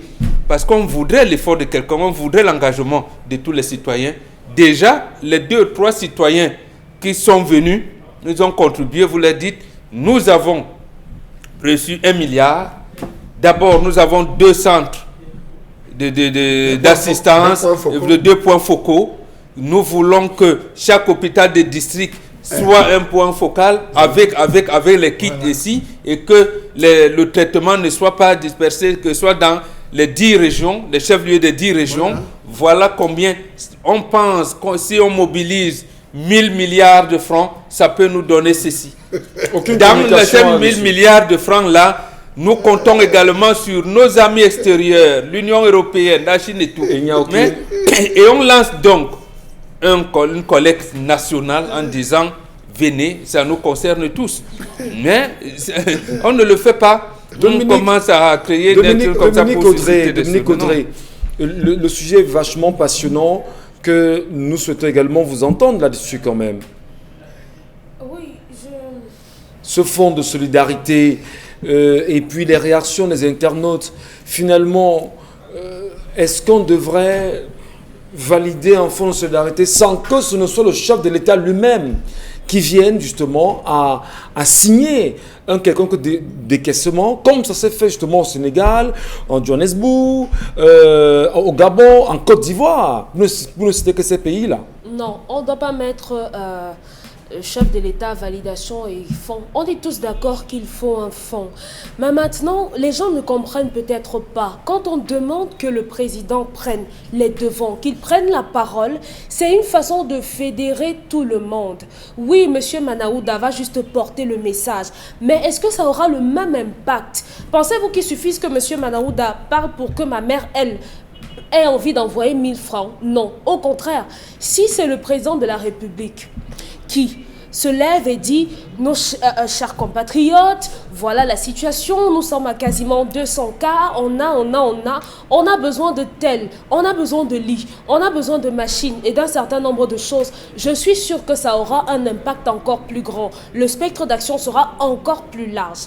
Monsieur Manaouda Madachi, comme Monsieur Mbachou l'a dit, devrait d'abord présenter une sorte d'inventaire de tout ce qui a été réceptionné dès cet instant, qu'ils nous disent que, oui, à ce moment, nous avons, parce que si on doit demander aux Camerounais de décaisser de l'argent et qu'on sait qu'on a peu de machines, dites aux Camerounais que oui, avec cet argent, on pourra acquérir des machines. On va lancer la construction d'hôpitaux improvisés dans des stades. On va refaire ceci. On va acheter des lits. On va faire un certain nombre de choses. Pour la recherche. Par exemple, donc, les Camerounais ont besoin d'une certaine transparence. Merci.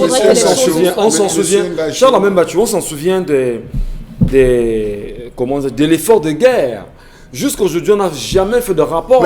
On n'a pas eu de rapport au peuple sur cet effort de guerre-là. Vous savez, quand quelqu'un vous donne ces 1000 francs pour le deuil d'un frère ou d'une sœur, il s'attend à la fin que vous venez lui dire voici le bilan que nous avons reçu en termes de cotisation, tant. Telle famille a donné, telle famille a donné, telle famille a donné. Ça nous a permis d'acheter le cercueil à hauteur de temps. Ça nous a permis d'acheter les habits du défunt à hauteur de temps. Ça nous a permis de gérer la collation. Il est resté tant. Les temps qui sont restés, on a remis à la veuve. Chacun est tranquille parce qu'il sait qu'il a participé. Il y a le bilan. Mais on ne nous a pas dit, à un moment donné, on nous dit les victimes de l'inondation de Limbé. On a porté effort de guerre, on allait donner. Les victimes de l'inondation, on ne sait pas comment est-ce que cet argent a été géré. Et puis je vais vous dire, moi j'étais surpris parce que je sillonne depuis au niveau de l'hôpital à Kentini. Vous savez, avec le choléra, lorsqu'il y avait une commission qu'on avait mis, on a eu des grosses voitures de 80 millions avec l'estampille, lutte contre le choléra, c'est affiché. Il n'y aura pas, on n'a pas besoin de ça. Tous ces véhicules peuvent être réformés. On peut réformer avec ces différentes personnes qui peuvent travailler. Ça existe encore ces véhicules? Ces véhicules sont encore là, ça existe. Ça existe, on a discuté il n'y a pas longtemps, avec Bob Organizant, mais vous avez vu le Cocan. Après, on a créé le Cocan, on a mis, regardez les véhicules que les gars ont achetés. Mais c'est comme ça, c'est dans ce système qu'on a fonctionné au Cameroun. Je pense qu'il est temps qu'on soit au front. Et je suis d'accord avec le ministre qui fait un travail assez remarquable. Le fonds de solidarité, oui, mais ça ne relève pas de lui. C'est le chef de l'État qui doit se lever et dire aux Camerounais, la situation est grave. Merci à tous ceux qui ont commencé à donner. On a telle somme, il nous faut ceci. Moi, je dégage le temps. Vraiment, en quelques secondes avec vous, Carrie Sontia, réaction, sujet? Oui, réaction, parce que sur la toile quand même, j'ai lu une proposition qui m'a intéressée, que par rapport à la gestion de ce fonds de solidarité, on aimerait qu'on intègre la société civile. Parce que jusqu'ici, on n'a jamais su ce qui s'est passé de ces fonds, tel que M. Mbachou le dit, mais aujourd'hui quand même, il est temps qu'on interpelle la société civile dans ce genre de fonds, qu'on ne gère plus tout ça entre les fonctionnaires, parce que ce n'est pas qu'une affaire de fonctionnaires. Lorsque les gens contribuent à un problème pareil, il faudrait qu'à la fin, on sache que telle personne a donné un rapport. Parce que même si, après, le gouvernement ne donne pas le rapport, mais on pourra, auprès de la société civile, savoir ce qui a été fait de ce qu'on a donné. Ce n'est pas évident pour quelqu'un de donner son argent pour une chose et de ne pas l'avoir. Même quand on est dans les associations, lorsque vous organisez la célébration de l'anniversaire de l'association, après, vous revenez encore dans l'association à dire que voilà ce qu'on a dépensé, voilà ce qui est entré, voilà. Et vous détaillez jusqu'au plat que vous avez fait louer, que vous avez loué. Donc, vous devez faire ce détail-là. Maintenant, vous pouvez faire ce que vous avez à faire, détourner et tout ce qu'on veut, mais on veut quand même avoir un rapport. C'est déjà beaucoup de catastrophes auxquelles le Cameroun a fait face, puisqu'ici on n'a pas eu de rapport. On peut détourner, faire ce qu'on veut, on veut un rapport, non. Nous voulons un rapport juste, vérifiable, sincère, parce que ce n'est que dans la transparence qu'on peut mieux aborder les prochaines questions. et les prochaines crises. C'est un avis. Merci à vous, madame, monsieur. On va rapidement, avec vous, Karine Santia, prendre Dernier sujet. un des sujets. Encore une autre mesure prise par le maire de la commune de Douala, 4e, qui a décidé de l'alternance des ventes au sein du marché de Mabanda pour la réduction de la mobilité des commerçants. Donc, il y a des heures pour faire certains commerces, secteur d'activité, condiments. Il y a la période de vente, c'est 7h à 11h de lundi à dimanche. Oui, de 7h à 11h de lundi à dimanche pour les condiments. Les boutiques produits alimentaires et électroménagers et autres, c'est 12h, 16h, mardi à samedi. Et puis, donc, il y a ce classement-là. Et puis, sur la toile, les gens disent que ce n'est pas évident parce qu'il y a des gens qui rentrent du travail, par exemple, à 16h, 17h, 18h et qui font le marché en soirée. Comment est-ce que ça va se passer et tout. Donc, Bonbon Bengan, en écoutant Karine Santia sur ce sujet, on a l'impression qu'avec l'arrivée du coronavirus, que nous ne souhaitions pas, le Cameroun doit être repensé à zéro. Absolument. Vraiment. C'est ce que le chef de l'État a refusé en 1991 en disant qu'une conférence nationale était sans objet. Ça nous rattrape. J'ai dit, nous sommes obligés de reprendre les villes mortes. Mais cette fois-ci de manière consensuelle. C'est de ça qu'il s'agit. Donc, monsieur le maire, qui connaît bien ces populations, leur disent, bon, ravitaillement tel jour, mais peut-être là maintenant. Les villes mortes, Bonbon. Mais c'est ça, les villes mortes. C'est ce qu'on appelle en français compliqué le confinement. D'accord. Mais quand vous regardez les reportages à Paris et tout, c'est fermé, non? Oui, parce que vous ne voulez pas parler des villes mortes. C'est des villes mortes. C'est des villes mortes. Donc, vous donnez, voilà, c'est les villes mortes. Partout, à New York, partout, à Rome, c'est les villes mortes. En fait, c'est que l'aperçu qu'on a des villes mortes des années 90, c'était des marches, c'était des manifestations. Prenez ça comme vous voulez. C'était des guerres, c'était... Voilà, en anglais, on parlait de ghost town. C'est les villes mortes. C'est les villes mortes. Cette fois-ci, il n'y a pas des armes. C'est les villes mortes volontaires. On dit l'ennemi, on peut l'attraper même en allant embrasser ta soeur qui rentre de Paris. Il a l'ennemi qui va vous décimer tous les deux.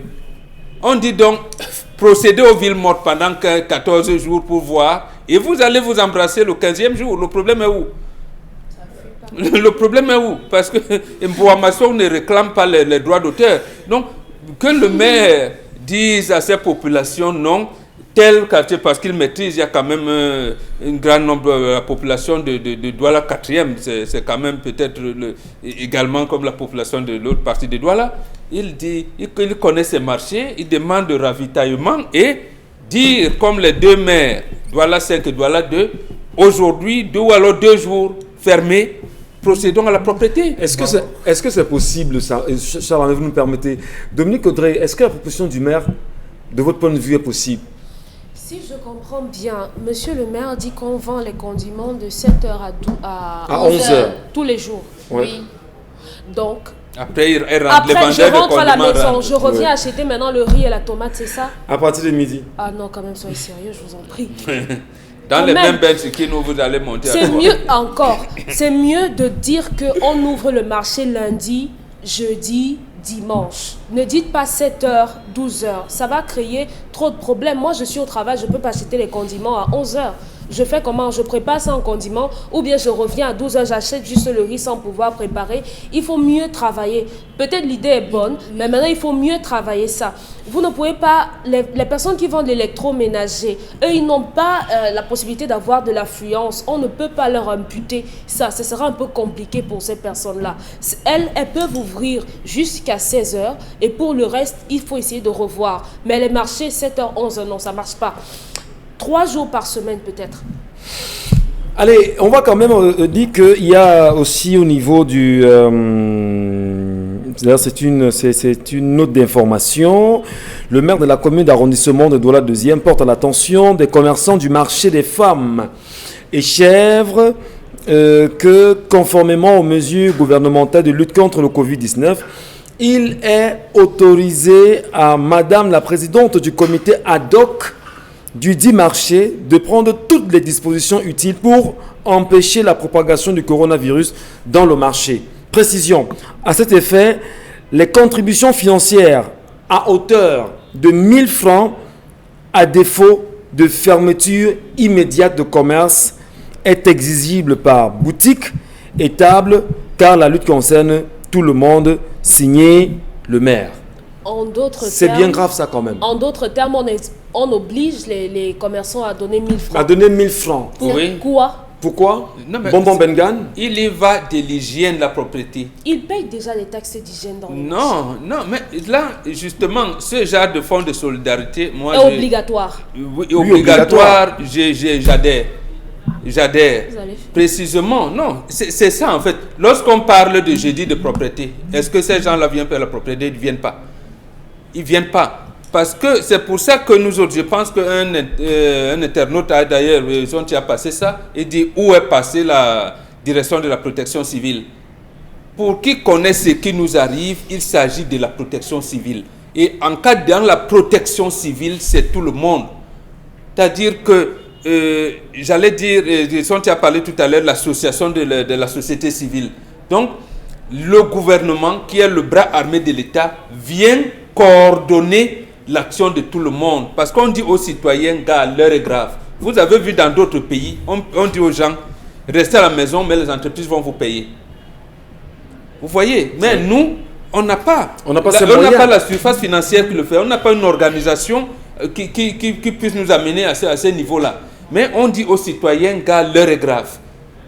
Comme l'activité économique a baissé, ajoutons un peu d'effort, de civisme, aménageons là où nous vendons souvent.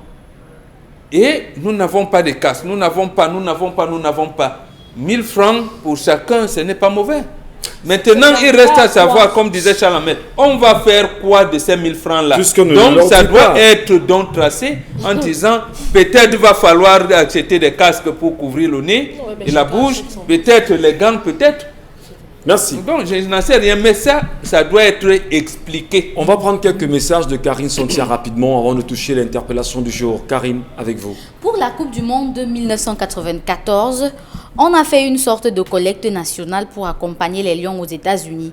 Et après, on a appris que la mallette est perdue entre Paris et New York. Voici donc un pays qui se dit normal et souverain.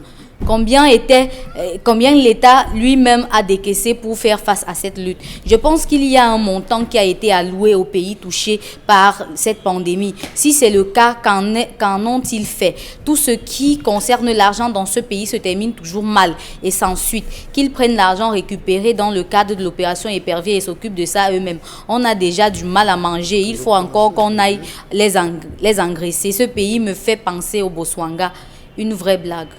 Charles Amel Bachou, ça bouge beaucoup. Ça parle beaucoup. L'argent même de l'opération Épervier a déjà été consommé. Je crois que c'était le président de la Chambre des comptes. Il a lui-même dit qu'il ne comprenait plus rien à la gestion. Il y a l'argent qui a été utilisé pour mener les enquêtes, les descentes sur le terrain. Le reste, on a reversé dans les comptes. Vous savez, c'est ça le problème du Cameroun, la traçabilité dans chaque chose. On ne parvient jamais à faire la traçabilité. Nous avons eu un prisonnier qui récemment, un présumé, entre guillemets, bien qu'il soit, il a décidé de rembourser 1,5 milliard. Oui, le code du délit, 1,5 milliard avec une facilité terrible. On peut leur dire que vraiment pour avoir votre liberté, de peur que cet argent ne laisse vraiment donnez-nous, rembourser le corps du délit. On vous a accusé pour combien? 3 milliards. Non seulement 1 milliard, tu es dehors, toi et ta famille, vous libérez pour nous permettre. On va arriver à cette situation. Pourquoi? Parce qu'aujourd'hui, je peux vous assurer qu'il y a des voix qui retentissent déjà depuis les prisons du Cameroun. Les voix sont déjà en train de retentir en disant la menace. Est-ce qu'on va encore laisser que cela arrive? Qu'on trouve des mesures. Le président Macky Sall, lorsqu'il libérait 2035 ou 2265 prisonniers, lui-même ne voyait pas clair. Il faut libérer et trouver des mesures pour pouvoir compensatoires. On peut commencer par là en disant, vous remboursez. Après cela, on dit, ok, nous allons faire des coupes. C'est vrai que la guerre du Nord-Ouest nous a pris. C'est vrai que Boko Haram, la présidence de la République s'engage elle-même à réduire sur 1 milliard et poussière, qu'il faut 150 millions qu'on dépense par semaine. Nous, on réduit tant. Ça fait déjà un surplus. On descend. Les frais de cession de souveraineté qu'on donne à tous les ministres, on coupe les frais de souveraineté de tous ces ministres. Dans d'autres pays, il y a des ministres qui ont donné 7 mois de leur salaire. Il y a plein de gens dans ce pays. Les ministres, comme don volontaire, on fait 7 mois. Tous ces ministres doivent s'engager en disant, ok, les frais de souveraineté, on coupe, on descend, on dit, bon voilà. Mais tout ça, on peut réfléchir, faire des coupes partielles. Au Niger, on a dit l'eau, la lumière, on coupe. Aux États-Unis, on a pris à partir d'aujourd'hui, dans tous les services, l'eau et la lumière, on coupe pour permettre à tout le monde de rester à la maison et faire une économie. Donc, on peut commencer à dégager cela pour permettre à tout un chacun d'avoir un peu de fonds et d'engager dans cette lutte. C'est possible. Je ne sais pas. Il y a même une autre alternative, si vous permettez. possible. Il y en a qui sont condamnés à 20, 25 ans et plus. Ils sont médecins, ingénieurs et tout ce que vous voulez. Pourquoi on ne peut pas commuer leur peine en travaux d'intérêt commun? Voilà. D'intérêt commun. Vous sortez, on vous fait, pendant que vous y êtes 14 jours de confinement pour savoir, arrêtez, on vous injecte dans un endroit où... Parce qu'il va falloir relancer l'économie. Ouais. Parce que si l'un d'eux tombe malade là maintenant, à période où il n'y a même pas d'évacuation sanitaire, l'État se trouvera obligé de s'occuper de sa santé. Et maintenant, Voilà, on fait comment? Donc, il faut. Même la MIRAP, j'ai dit, on appelle le directeur de la MIRAP. Il était prévu. Bonaberi, vous parlez tout à l'heure de Bonaberi Mabanda. Il y a un magasin témoin. Il était censé avoir un magasin témoin à Bonaberi, un magasin témoin à Akwa, un magasin à Ndorpassi. Toutes les zones étaient censées avoir des magasins témoins. Bon, vous avez organisé votre magasin témoin comment? Comment est-ce qu'on peut concentrer? On décide avec des camions, des podiums, comme ils avaient fait la dernière fois dans la zone de Carrefour à Gip. On charge, on vient, on dit, il y aura vente en plein air. De 16h à telle heure, vous venez acheter le plantain. Est-ce que le gouverneur ne peut pas, de son autorité de gouverneur, vraiment prendre une initiative comme cela et faire asseoir justement, j'ai envie de dire, les délégués régionaux de tous les ministères, repenser, ne serait-ce que dans le littoral. Le chef de l'État doit organiser. C'est le chef de l'État qui doit organiser. C'est pas comme ça. C'est dommage. Le chef de l'État, la Constitution dit, le chef de l'État définit la politique de la nation. Il confie au Premier ministre pour implémenter. Malheureusement, c'est assez compliqué, c'est assez difficile. Karine, le temps juste de prendre 2 ou 3 petits messages et on ira bien évidemment voir l'interpellation de ce matin. Le coronavirus ne montre pas la faillite de la société occidentale, mais plutôt de la société africaine. La chicotte est proscrite. La chicotte est proscrite en Occident, mais c'est toujours de ces sociétés qu'émergent les plus grands. Je vois tous les jours des milliers d'étudiants africains alignés devant les ambassades européennes en quête de visa d'études. J'ai rarement vu l'inverse. C'est compliqué. On m'a dit rarement, mais ça veut dire pas que... Ça existe quand même. Vous savez, quand nous essayons Où sont les plateaux techniques de l'Occident pour prendre le coronavirus? voilà le truc. Ils sont en incapacité de prendre en charge des... Parce qu'ils sont en incapacité, le problème est simple. Justement, c'est pour ça que... L'Afrique pourra? Oui. Okay. Si l'Afrique a des bons dirigeants, que l'Occident n'impose pas. Le problème de l'Afrique, c'est qu'on nous a transformé en comptoir colonial. Mais en matière d'intelligence, de technologie, nous sommes supérieurs aux Occidentaux. Le dire n'est pas de fanfaronnade. Ils savent ça eux-mêmes. Même dans leurs écoles, les Africains les dépassent dans leurs propres écoles. La preuve, ce qu'on utilise, l'ascenseur, c'est un Noir qui a créé l'ascenseur. L'ampoule néon, c'est un Noir qui a créé. La majeure partie des inventions qu'on utilise, c'est des Noirs. Mais encore qu'on s'interroge jusqu'à présent. Avec des noms américains. Comment est-ce que, à l'époque de Pharaon, ils ont pu ériger des Laissons l'époque de Pharaon. Maintenant là. Mais pour dire maintenant, qu'est-ce qui s'est passé avec Kadhafi? Qu'est-ce qui s'est passé avec Gbagbo? Je ne prends que cela. En tout cas, parce qu'un président vous dit, mes décisions, je les prends chez moi. On appelle tout l'Union européenne avec l'OTAN et tout ça. Mais ça montre effectivement que c'est vous le centre du monde. Et Anne-Cécile Robert, rédactrice en chef adjoint du journal Le Monde diplomatique, a écrit un livre merveilleux, L'Afrique au secours de l'Occident. Et un autre journaliste français, Séraph, il a dit dans Le Monde de Migrate, lorsque l'Afrique s'éveillera, nous l'enverrons se recoucher. Ça veut dire qu'il y a un plan. Et c'est ce plan-là que justement certains Africains ne veulent pas comprendre. Sachez que nous sommes en guerre contre l'Occident. Et mettons des armes à point pour reconstruire le monde. Sur le plan même démographique, déjà, on dépasse déjà l'Occident. Nous sommes une grosse menace. En termes de ressources naturelles, nous continuons à être une menace parce qu'il faudra avoir accès à ces ressources. On appelle toujours dans ces personnes qu'on est entre... Le drame, vous l'a dit tout à l'heure. On l'appelle qui? C'est le comptoir, c'est qui gère le comptoir colonial. Moi, je n'ai pas besoin, je suis président de la République. Demain, je ne les appelle pas. Non, mais on n'appellera pas la Chine? J'ai dit non. Ok. Je ne les appelle pas. J'appelle plutôt mes compatriotes qui sont là-bas.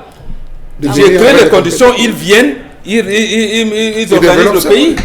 Un peu comme Mao l'a fait. Vous savez ce que fait l'Algérie? L'Algérie a monté depuis 62. C'est ce que la Chine a fait. Même en cas de catastrophe, si vous voulez, le ACR vient avec vous dit d'accord, vos matelas, d'accord, mais vous restez à l'aéroport, repartez.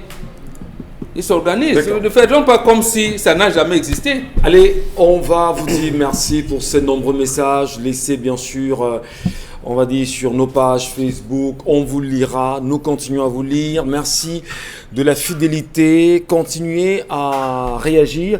Mais on va quand même, Charles Amel Bachou, oui, on va quand même, Charles Amel Bachou, s'interroger sur ces 100 Camerounais qui sont aux portes des prisons aux Émirats Arabes Unis, notamment à Dubaï. C'est assez compliqué. Il faut faire quelque chose pour ces Camerounais. Vous savez, là, la réponse, elle est toute trouvée. Ce n'est pas de leur faute. C'est la faute du ministre des Relations extérieures qui avait dit aux Camerounais, si vous ne vous sentez pas à l'aise et que vous décidez de rentrer, rapprochez-vous des ambassades qui vont mettre tout à votre disposition. C'est leur faute, oui. Les services diplomatiques des pays dans lesquels vous êtes. C'est ce qu'ils ont fait. Ils ont acheté. Ils ne sont pas là de la vol. Ils ont acheté les billets bien longtemps à l'avance. Les programmes de vol ont été déprogrammés. On a déprogrammé plein de programmes de vol. Ils se sont retrouvés là, abandonnés à eux-mêmes. Ils sont allés vers les ambassades. Ils ont fait, vous avez vu le cas de Cotonou. Ouais. Vous avez ces Camerounaises de Cotonou qu'on a montré dans la rue en train de chanter. Elles ont des billets d'avion. Elles veulent elles aussi rentrer au Cameroun. Il faudrait qu'on aménage, comme Bambok l'a dit, des voies exceptionnelles pour les permettre de rentrer au Cameroun. C'est le ministère des Relations extérieures, c'est tout. De toutes les façons, nous leur souhaitons beaucoup de courage et qu'ils sachent que nous sommes de tout cœur avec eux. Il y a également Air France, on le disait à l'instant, il y a encore du grabuge là-bas. Ce matin, les contestations ont repris. Ouais. Dominique Audrey, c'est quand même un sujet alarmant. Oui, malheureusement, mais on va faire comment? Tous les autres pays, ils s'arrangent pour que leurs citoyens rentrent. Donc on ne peut que demander aussi au gouvernement de permettre que cela rentre aussi chez nous. Et maintenant prévoir les moyens de confinement pour les mettre en quarantaine avant de les laisser dans la nature. C'est tout ce qu'on peut dire. Ok, ça c'est important. Et finalement, on est là, il y a une autre guerre qui se prépare. Après, c'est du coronavirus, mais qui est une guerre. C'est la conséquence, bien sûr, du coronavirus, la guerre économique qu'il va falloir relancer pour le Cameroun. C'est-à-dire, elle est cette simultanée, mais elle ne se fait pas encore sentir. Et il faut tout faire, Bonbon Bengan. Elle est tellement forte, cette guerre. La guerre se trouve à deux niveaux. Vous avez parlé économie, mais c'est large. Il y a ça et les sciences. Ceux qui disent que les Africains vont chercher, on n'arrive pas à les consulter ici. Le professeur Boni, que tout le monde connaît au Cameroun, il est à Paris à l'heure actuelle. Et on l'appelle exprès. Il faut qu'il aille là-bas leur expliquer le coronavirus. Dans son pays, on ne lui permet pas, avec ses collègues, professeurs d'université et tout, pour faire des recherches dans des antipaludéens associés aux antibiotiques et à la vitamine C. Tout ça, nous avons ça ici. J'allais dire de manière bio. Vous avez votre corps-mort. Ça existe de manière bio. Ce corps-mort, nous avons finira par je donne cette truc. Nous en avons donné. C'est quoi le corps-mort? L'écorce du quinquelibar. Corps-mort. Le corps-mort. Corps-mort. Coq-mort. M-O accent circonflexe. C'était une coq-mort. Donc c'est l'écorce à base... Antipaludéen. Des corps, ça existe, c'est partout. Ils ont ça à le laboratoire de recherche de plantes médicales. Non, c'est cette écorce justement qui fabrique la chloroquine. C'est à la base de cette écorce qui fabrique la chloroquine. Donc vous les avez ici. 30 secondes sur la main. C'est tout. Monsieur Michel Gachou, sur ce plateau, nous avons décrié la vétusté des laboratoires dans les universités, centres de recherche. Si ces jeunes garçons avaient eu, je vous dis que c'est tard, va nous regarder, si on avait eu des vrais laboratoires, nous aurons eu des jeunes qui allaient faire des expérimentations. La preuve, les blancs qui sont venus, les brevets, les plus grands brevets ont été obtenus dans la forêt de Mbalmayo. C'est dans la forêt de Mbalmayo qu'on a eu les plus grands brevets de médecine avec le quinquelibar, avec tous ces différentes écoles, le Congo dont parle. Merci Charles Amel Bachou, merci Mbombo Bengan, Karine Sontia, Audrey, Dominique Oyengelek. J'en profite également pour dire merci à toute la grande équipe qui l'a réalisé. Ce matin, c'est avec Carlos Minuit au son, Emmanuel Wapi à la réalisation et surtout, Monsieur Séverin Tchouban aux caméras. Madame, Monsieur, très bonne journée à vous. Avec le même plaisir, retrouvons-nous demain lorsqu'il sera 10h sur Equinox Télévision.